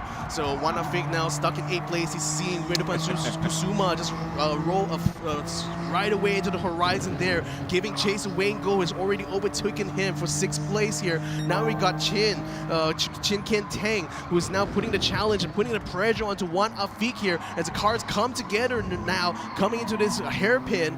Wanafik now closing the gap to Rio Pandukusuma as Pandukusuma continues to keep his sights onto Wayne Go, who's now being hit off by a car in front of him. That traffic situation is creating a bit of a concertina effect right now, and it's putting all these cars very close to each other. Yep, it's going to be a long run for all of our racers so far, but the man who is in the front is going to be Hafiz, leading this race, and right now Chin might have an opportunity over there, but then Wanafik closes the gap, so the battle for P6, we can say, is pretty much open for all of these races there. There you go, some of them are, there you go, Wayne Go goes into the pits, and the rest of the packs are out and racing, Victor. So I want to see where Wayne comes out. Is he going to be ahead or behind Danish Warren, who I think has already gone past the line right now? We'll have to give you guys an update later on. Putra Azwira, who, remember, he decided to stay out a lot longer, and as a result, lost a lot of places there as he lost too much time going for that overcut. Now he's in the position here to try to continue challenging for the top 3 as Amir Hafiz continues to lead ahead of Chun Ken Sin.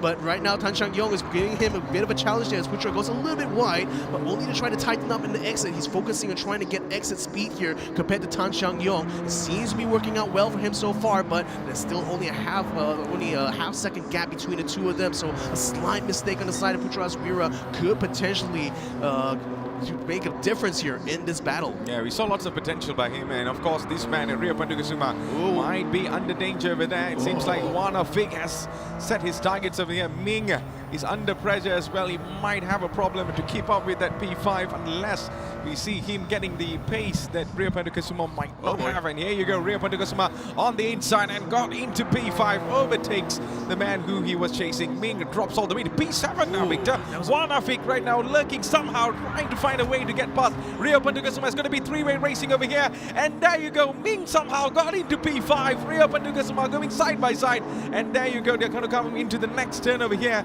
And what's happening over here? It seems like Ming is still in P5. Rio Pandukusuma banks a little bit over there and still keeping up his pace and climbs all the way to P5 again.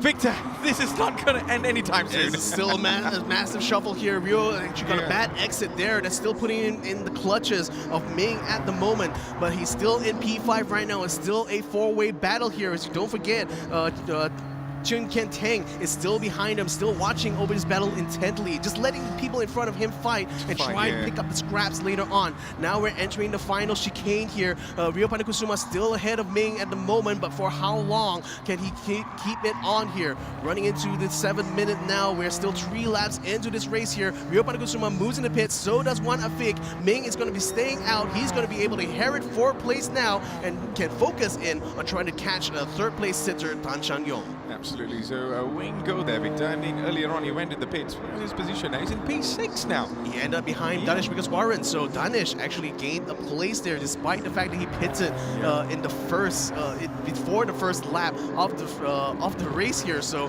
maybe the strategy might be working out for him. We'll have to see again. We'll have to see, yeah. Because all the other guys in front of Danish have yet to pit, so now it's going to be a race against time here for Danish to try to close that gap, try to get as close as possible so he can gain on them and inherit the lead as soon as the 4 cars in front of him have to go into the pits. Yeah, he can still do a couple of laps so far with these tyre conditions, and right at the back it's going to be Wayne Go. So interesting strategies by these two, and let's see how it's going to be working out. We're into lap 4 out of 11, ladies and gentlemen. You're watching Toyota Gazoo Racing GT Cup Malaysia 2024 semi-finals, race 2 in Group B at this moment, and it is going to be another long way to go for most of the races, but the one who actually pitted earlier, we are really looking forward to what's going to be happening here now. Yeah, well, Danish is already catching up to Ming, so he's catching up. He's going on the soft tires here, and no surprise, he's very fast and very tenacious as a driver. So he's now sizing things up here, trying to see if he can find a way past Chan Jiaming just ahead of him. He's already closed the gap,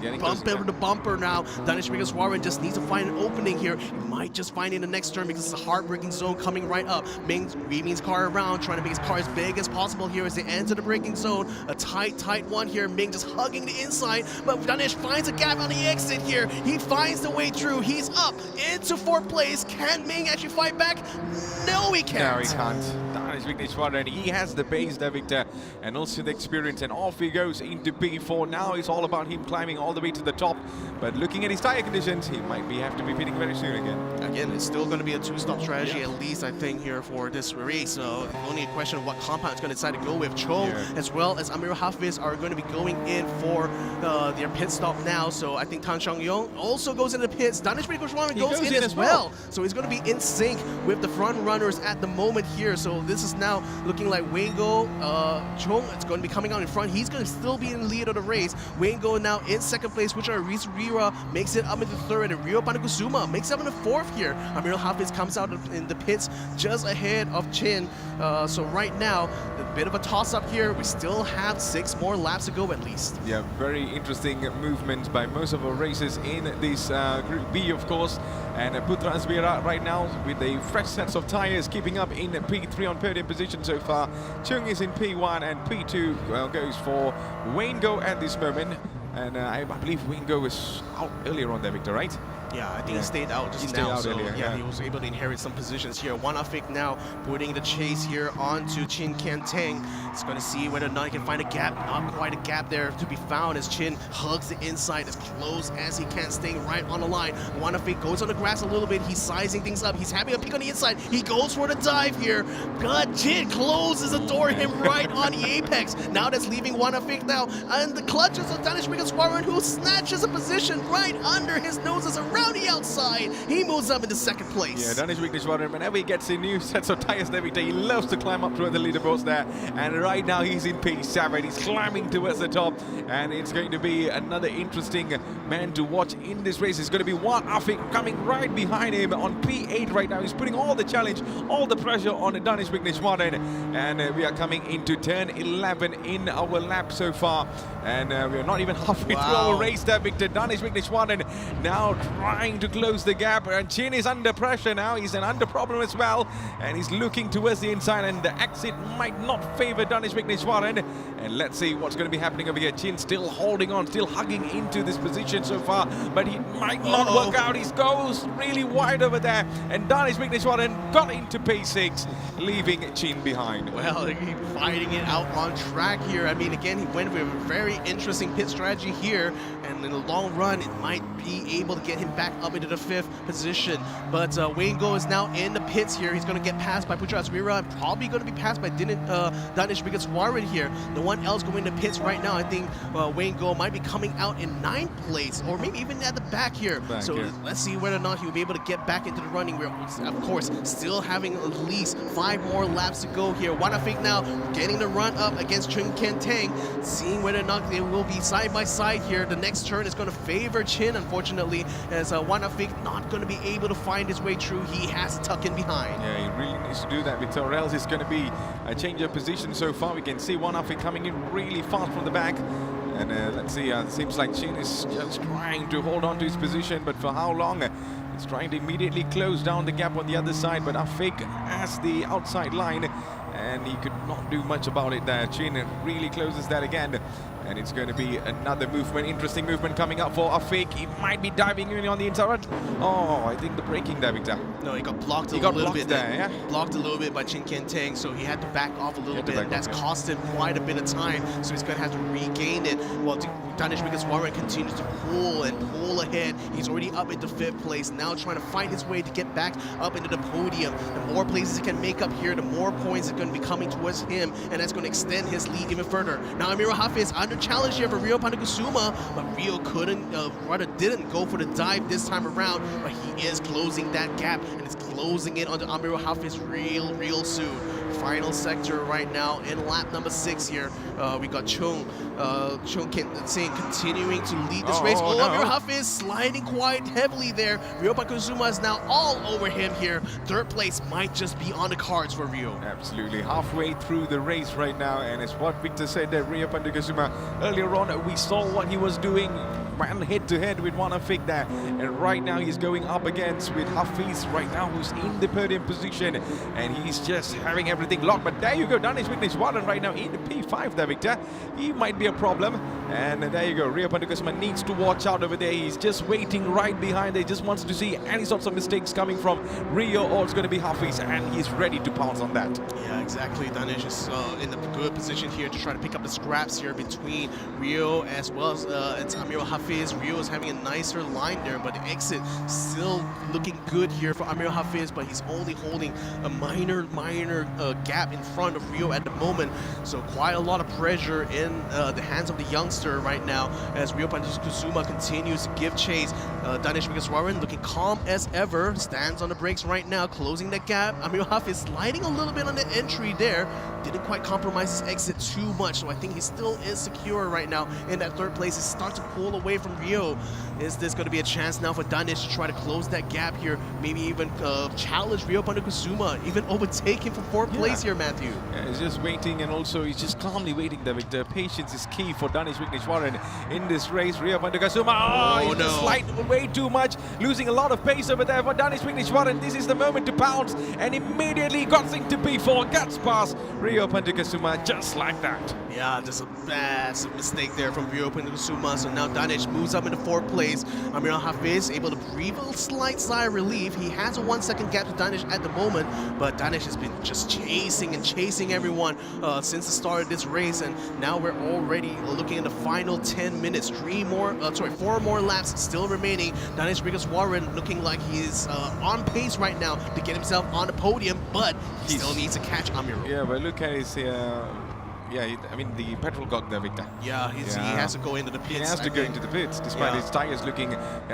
pretty good to go for another couple of laps over here. But Danish Warren, so far the man to watch in our race. Hafiz right now needs to watch out as he is in the P3 and he might be under pressure over here. So we're coming into the downhill, and there you go. This might be a chance for Danish Warren to get another position in the front. Yeah, catch Amirul before he goes into the pits, that'll be great. But I think if he goes into the pits now, even that still will make up great for Danish, because he will be able to go for a longer stint. So both of them will go into the pits. So does Chung Kian-Teng as well as Putra Aswira. So the front runners now going to pits. Everyone else is piling in as well. Everyone going for their final stints, it looks like. Wingo stays out though. He's going to be the one de facto in the lead now, ladies and gentlemen. Oh boy.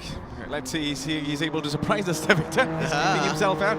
Dyer's looking good, and his Patrol looking good as well. So he's still out in this race, and if he keeps up, he's going to be the man that might be running through the checkered legs. But then, Victor, it's going to be a long way to go, to be honest. Indeed, it is. So again, Wayne Go has a 3.7-second lead right now to Amirul Hafiz, who has come out of the pits now ahead of Chung Kian-Teng. So Wayne Go now has, again, just like how Danish was before, now has a race against time here. Try to build up that gap, use up whatever performance he still has remaining in that soft tires, and later on he still, I would think, have to pit, even though he will not need to refuel, so that will save him some time in that pit box, but he needs to be able to keep that gap, or at least extend it here, so that he will have a chance of still staying on the podium. And Danish Warren is right now into P5. fresh sets of tires, and also his fuel looking really good so far. And there you go, Victor. He's going to be going all the way towards the end of our race. But Wayne Go is another interesting take in our race so far. He's done some extraordinary things and also keeping himself out yet to go into the pits. And there's nothing a big of a urgency that we saw from him as well. But Rio Pandugasuma losing that position earlier on affected a lot there, Victor. And right now it's all about him chasing back and also gaining that position. We saw him doing that in the final few moments in the first race, but will that be repeated over here is going to be a question. Well, Chung Kin-sin though is looking size up. Amirul Hafiz ahead of him. We're closing the gap so well. I think he might just have it in the back. Try to go for the inside, but Amirul Hafiz closes the door in the uphill though. He's not letting this go without a fight. Chung Kin-sin tucks in behind, but he knows that Amirul's wounded. He knows that he has an opportunity here to try to make a pass. Still coming into the downhill section, the final sector as it were. 2 more corners to go here before they get onto the line. Amirul Hafiz riding on the curb quite aggressively there. He knows that Chung Kin-sin is giving that pressure as Wayne Go dives in the pits now. Let's see if he's actually done enough in his stint right now to stay ahead of the rest of the pack, or at least stay within that top 5. He's going to get passed by 3 cars, 4 cars, 5 cars. He drops down in 7th place, I think, by the time he comes out. No, 6th place by the time he comes out. So he stays ahead of Tan Chang-yong, but he is crucially behind Rio Bandukusuma. Absolutely. Chung right now making a huge movement over here, and he may be looking forward to get past Hafiz, who is in P1, wiggling left and right. And there you go, might favor him. Is he going to be diving inside? The Hafiz blocks that, immediately closing that gap as well. There you go. Chung has the chance. The exit looking really perfect for Chung, and got himself into P1, leaving Hafiz behind. Yeah, and his tire situation is looking good, so he might want to try to keep this track position to the end. But Putra Azwira might be able to pick up some scraps here. Amirul Hafiz is looking very slow on the straight here. He's going to try to outbrake him going into this next turn. Putra Azwira casing inside. Hafiz blocks him up a little bit, sliding his way through, gets a bit compromised on the exit. Putra Azwira will be side by side, or will he be side by side? No, he does not. Amirul Hafiz stays ahead of him and still remains in 2nd place, probably breathing a sigh of relief, but sliding still into the next corner. Putra Azwira is not giving this up yet. Full focus now. He senses an opportunity here in this next turn. Switches around, tries to go for the dive. Didn't quite find it. Yes, he does find it though. Amirul Hafiz now completely compromised, loses the position as Putra moves up into 2nd place. Fantastic racing. 2 more remaining laps in our race so far, and Putra Azwira has done us all. Danish Vigneshwaran might be going head-to-head with Hafiz, and now you got into P3 there, but not quite enough. Hafiz pushing all the way. Danish Vigneshwaran from the inside line, and there you go. Hafiz gone too wide over there, and Danish Vigneshwaran is back in podium position. Wow. I mean, again, it was looking so doubtful when he made that early pit stop, but he's made it work out for him. 3rd place now for Danish Vigneshwaran, just behind Putra Azwira, and he still has a lot of pace, a lot of running to go. Wayne Go now finding his way back up in front. He's going to go around the outside of Rio Bandukusuma and takes 5th place, coming into the tying moments of this last sector. Now he's winning the challenge. Amirul Hafiz is squeezed into the wall there, but they will be side by side right now as we go into the 1st turn. Wayne Go looking a little bit ahead. He's wanting to try to stay ahead here, braking hard, standing on it right now as Rio Bandukusuma tries around the outside, but does not find his way past Wayne Go. Just could not make it there, Victor, but then Wayne Go, impressive driving so far, got himself in the position that he wanted. And let's see with these remaining laps, we have 1 more lap to go. Rio Pandugasuma chasing Wayne Go so far with only 0.2 seconds behind, just waiting for that one mistake there, because you know some of the laps over here, some of the corners here are really pressuring, and you are capable of making mistakes over here, but then mistakes is not going to be the key game over here in this last lap, of course. And Rio Pandugasuma still chasing the man in the front, and that is going to be Wayne Go. Interesting to see Danish Vigneshwaran, what's going to be his move on Putra Azwira, because we still have 1 more lap to go there, Victor. It's a long one, of course. Yeah, but Wayne Go is gaining on Danish Vigneshwaran, who is also conversely gaining on Putra Azwira. We're looking at a 3-way battle with 2 people being on the podium here, and Wayne Go looking to try to get himself ahead of Danish in that process. 1 more lap still remaining here, ladies and gentlemen. We're not quite in the final moments quite yet. Rio Bandukusuma trying his level best to keep up with the rest, but that gap is just widening between himself and Wayne Go at the moment. Putra Azwira now, he sees the 2 cars battling behind him. He's hoping they'll continue battling to give him some breathing room right now. Oh, no. Wayne Go having a bit of a run up on the exit here. He might want to try to eat the bumper of Danish Vigneshwaran, but cannot quite find his way through. Danish closes the door on him now. Going into this heartbreaking turn here. Wayne Go looking getting a bit on the rodeo here on that curb.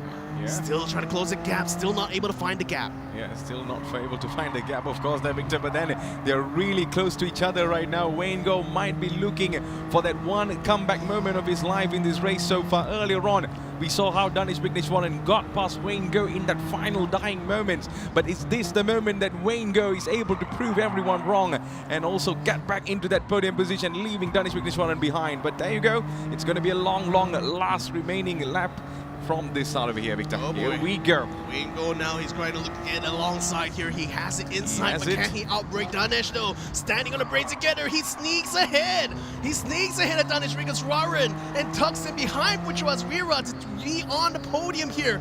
Massive move there from Wayne Go. Now that's what we're talking there, Victor. He's back in this race, and there you go. He already knew what he wanted to do, and it's all about keeping this position right now, because Danish Vigneswaran might stun us in that final few corners, of course. And there you go. There we go. At the base, and immediately got into P2, dives in from the inside, and Putrajasvira's like, what? From where did Wayne Go came from? He's just putting on a Bruce Wayne performance over here, man. Sensational stuff here from Wayne Go. He was looking so unconfident in this new patch, but he's making it work for himself. Putrajasvira now struggling to try to keep up here. Danish Vigneswaran being held back here by the man in the black Corolla here. Wayne Go now has to keep this track position, but he still has 2 sectors to get through here. It is not over until the checkered flag is shown here, ladies and gentlemen. Can Wayne Go stay in second place though?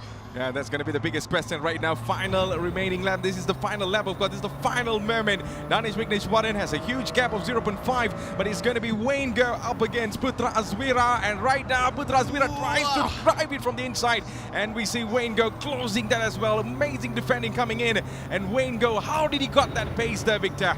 My man, he's just going bonkers over here. It's newfound confidence here for Wayne Go as he now still stays ahead with Putrajasvira. We're now in the final sector of the final lap. This is going to be it. Chung Kin Sing continues to lead. He's looking like he's going to be cruising his way to victory here in race 2. But the man of the race here, Wayne Go, continues to stay ahead of Putrajasvira. We're coming to the final 2 turns here, Matthew. Yep, Wayne Go by night and Bruce Wayne by noon. There you go. Wayne is just crazy, man. He's just doing some things that we did not expect in this race, and he's just keeping himself into P2. And if he does this, man, that's the biggest comeback. But there you go, the main man over here. It's going to be Chung winning this race in P1, and P2 falls for Wayne Go. P3, Putrajasvira. P4 for Danish Vigneswaran. P5, Rio Pandakasuma, and the rest of the races coming in as well. But what a race we had today, Victor. Wow. I mean, I am flabbergasted at the level of racing we're witnessing before our very eyes. This weekend was feeling so hot. It is getting so spicy right now here, Matthew. Yeah. Chung Kin Sing takes the win in race 2 for Group B ahead of Wayne Go. Wayne Go with the fastest lap here has been certainly pulling the paces in that final lap. Takes 2 positions in that final lap itself, getting himself ahead of Danish, ahead of Putrajasvira to take second place. So Putra in third, Danish in 4th place, a respectable position, and with the win he managed to get in race 1, certainly going to be in the front runner, I expect, for the championship here. Rio Bandikusuma, certainly a man to watch out for in race 1, is coming in a 5th place, a very respectable finish for him. Tan Shan Yong, the newcomer, making it up to 6th place, an improvement over his performance here in race 1. Amirul Hafiz makes it up into 7th place. Chin Kian Teng makes it up into 8th place here for race number 2. Wan Afik only managed to eke out a 9th place position, so better luck next time for Wan Afik. And last but not least, Chang Jiaming rounds up the 10 drivers here for Group B after race number 2. So there you go. Those are all the provisional results in our race 2, especially in Group B. And I told you that, Victor, this group has lots of potential drivers that can literally stun us all the way to the edge of our seats. And man, what a race we had. Interesting results, interesting points that we might be looking forward to the results later on. But I just don't know what to say anymore there, Victor. Wow. That race was just in my head right now. No, I mean, race 3 later on for Group A and B, it's going to be fire here, Matthew. Wow. Absolutely.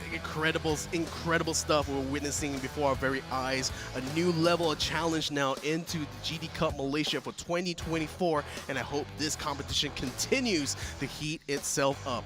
But wow, with that being said and done, I think it's going to be time for us to go ahead and see some words actually from our drivers later on. It's Abang Nas, who is out on the stage there, will be bringing us an interview with some of our drivers in Group B here. So go ahead and take us away, Abang Nas.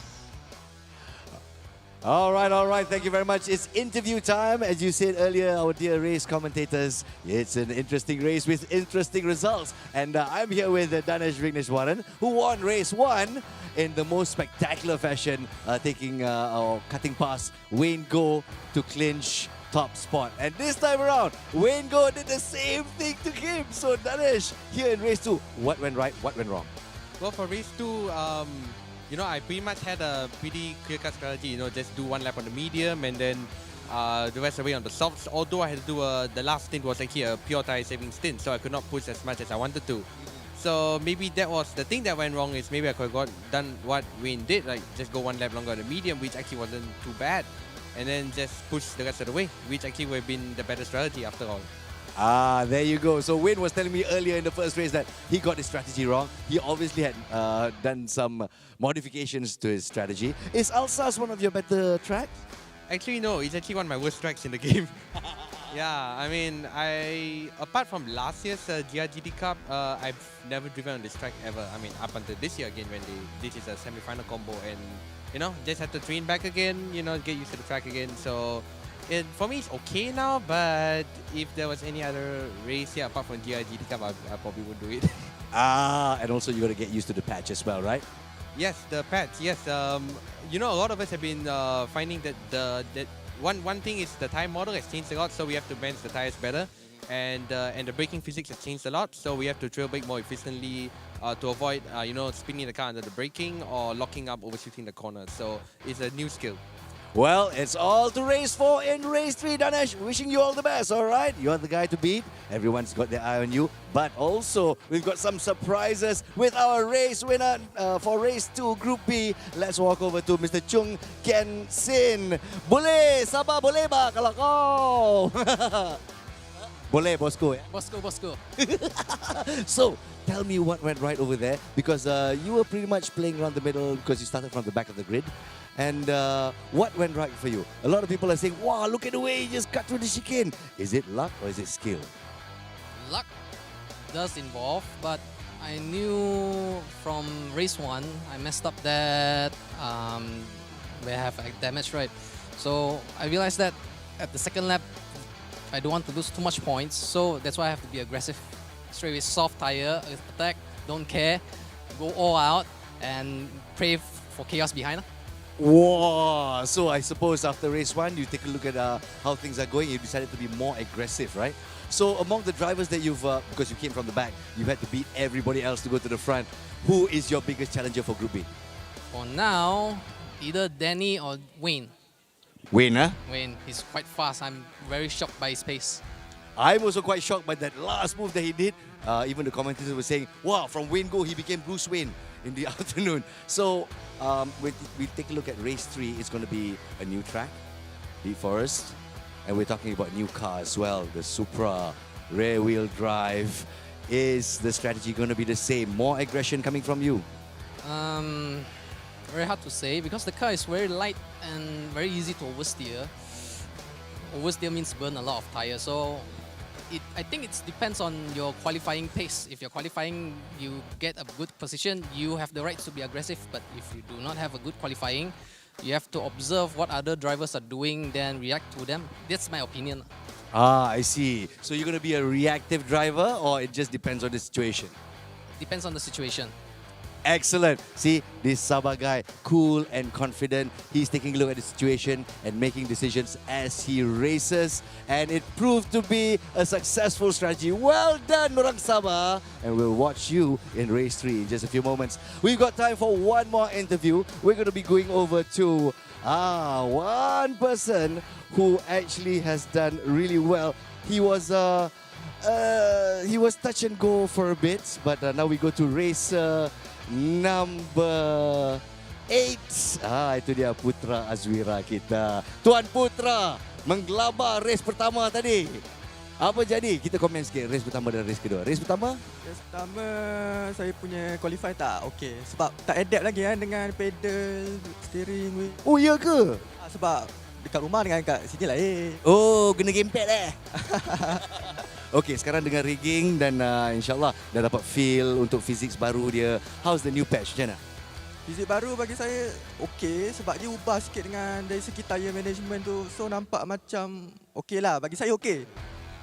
Maybe ada certain orang tak okey, maybe ada certain orang okey. So awak cakap macam awak ni senang nak adapt lah begitu?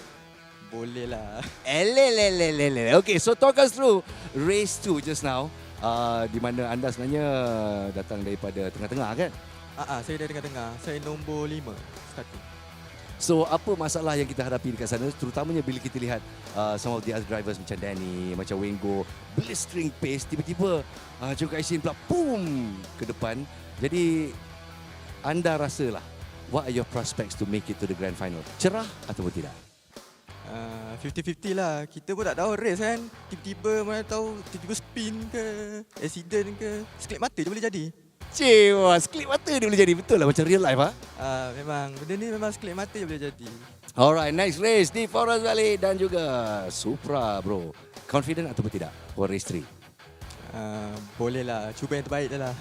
Saya suka confident anak muda. Well done Putra. Well done. We shall watch for you in race 3 as well. Thank you very much. That was an awesome race 2. So it's back to our race casters. Let's take a look at the highlights of race 2 Group B. All right, so there you go. Interesting takes from the rest of our races on the stage, interviewed by Abang Nas. But let's go through our race 2 highlights in Group B, Victor.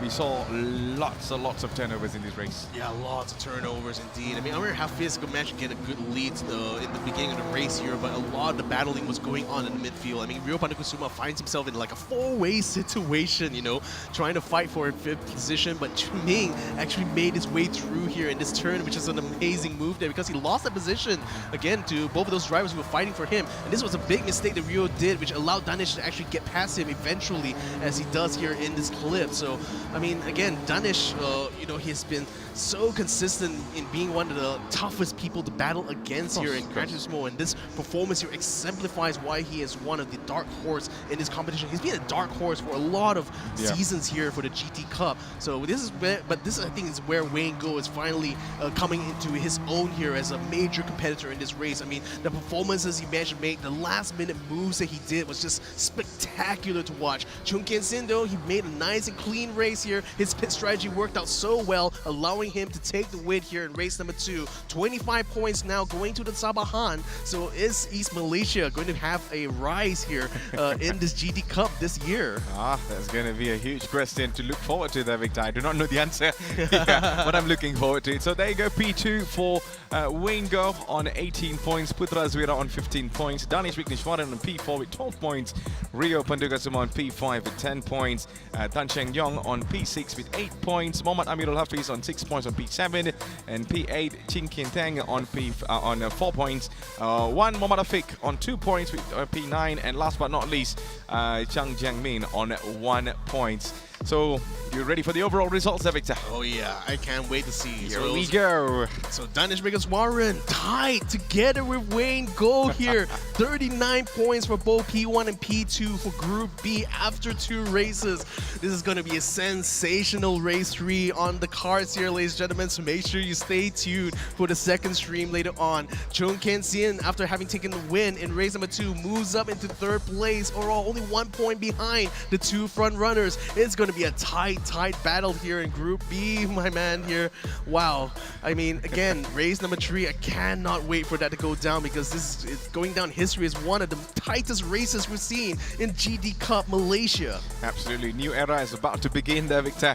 And I'm really excited to look forward to race 3 as well from Group A and also Group B. Interesting sets of drivers and also results that we are seeing right in our front of our eyes.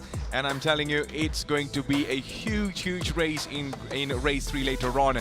But man, I guess we're going to be alongside with Abang Nas, I believe. Yep. Yeah, so Yeah. we're going to head and jump back onto the main stage here. So Abang Nas, take it away. Thank you to our racecasters. You guys have done a sterling job so far in keeping us abreast of the current situation. So we've gone through the semi-finals. Group A, race 1 and race 2. Group B, race 1 and race 2. Each group has one more race to determine who makes it to the grand finals tomorrow. While in Group A, we got to say there's a bit of a gap between the drivers. But in Group B, wow, what a tight group it is. And so it's really hard to find out who will make it to grand final. And so we're going to take a quick break right here for our live streamers who are faithfully tuning in. We'll be back at 3:30 p.m. And so stay tuned. We'll be back here at the TGR GT Cup Malaysia 2024.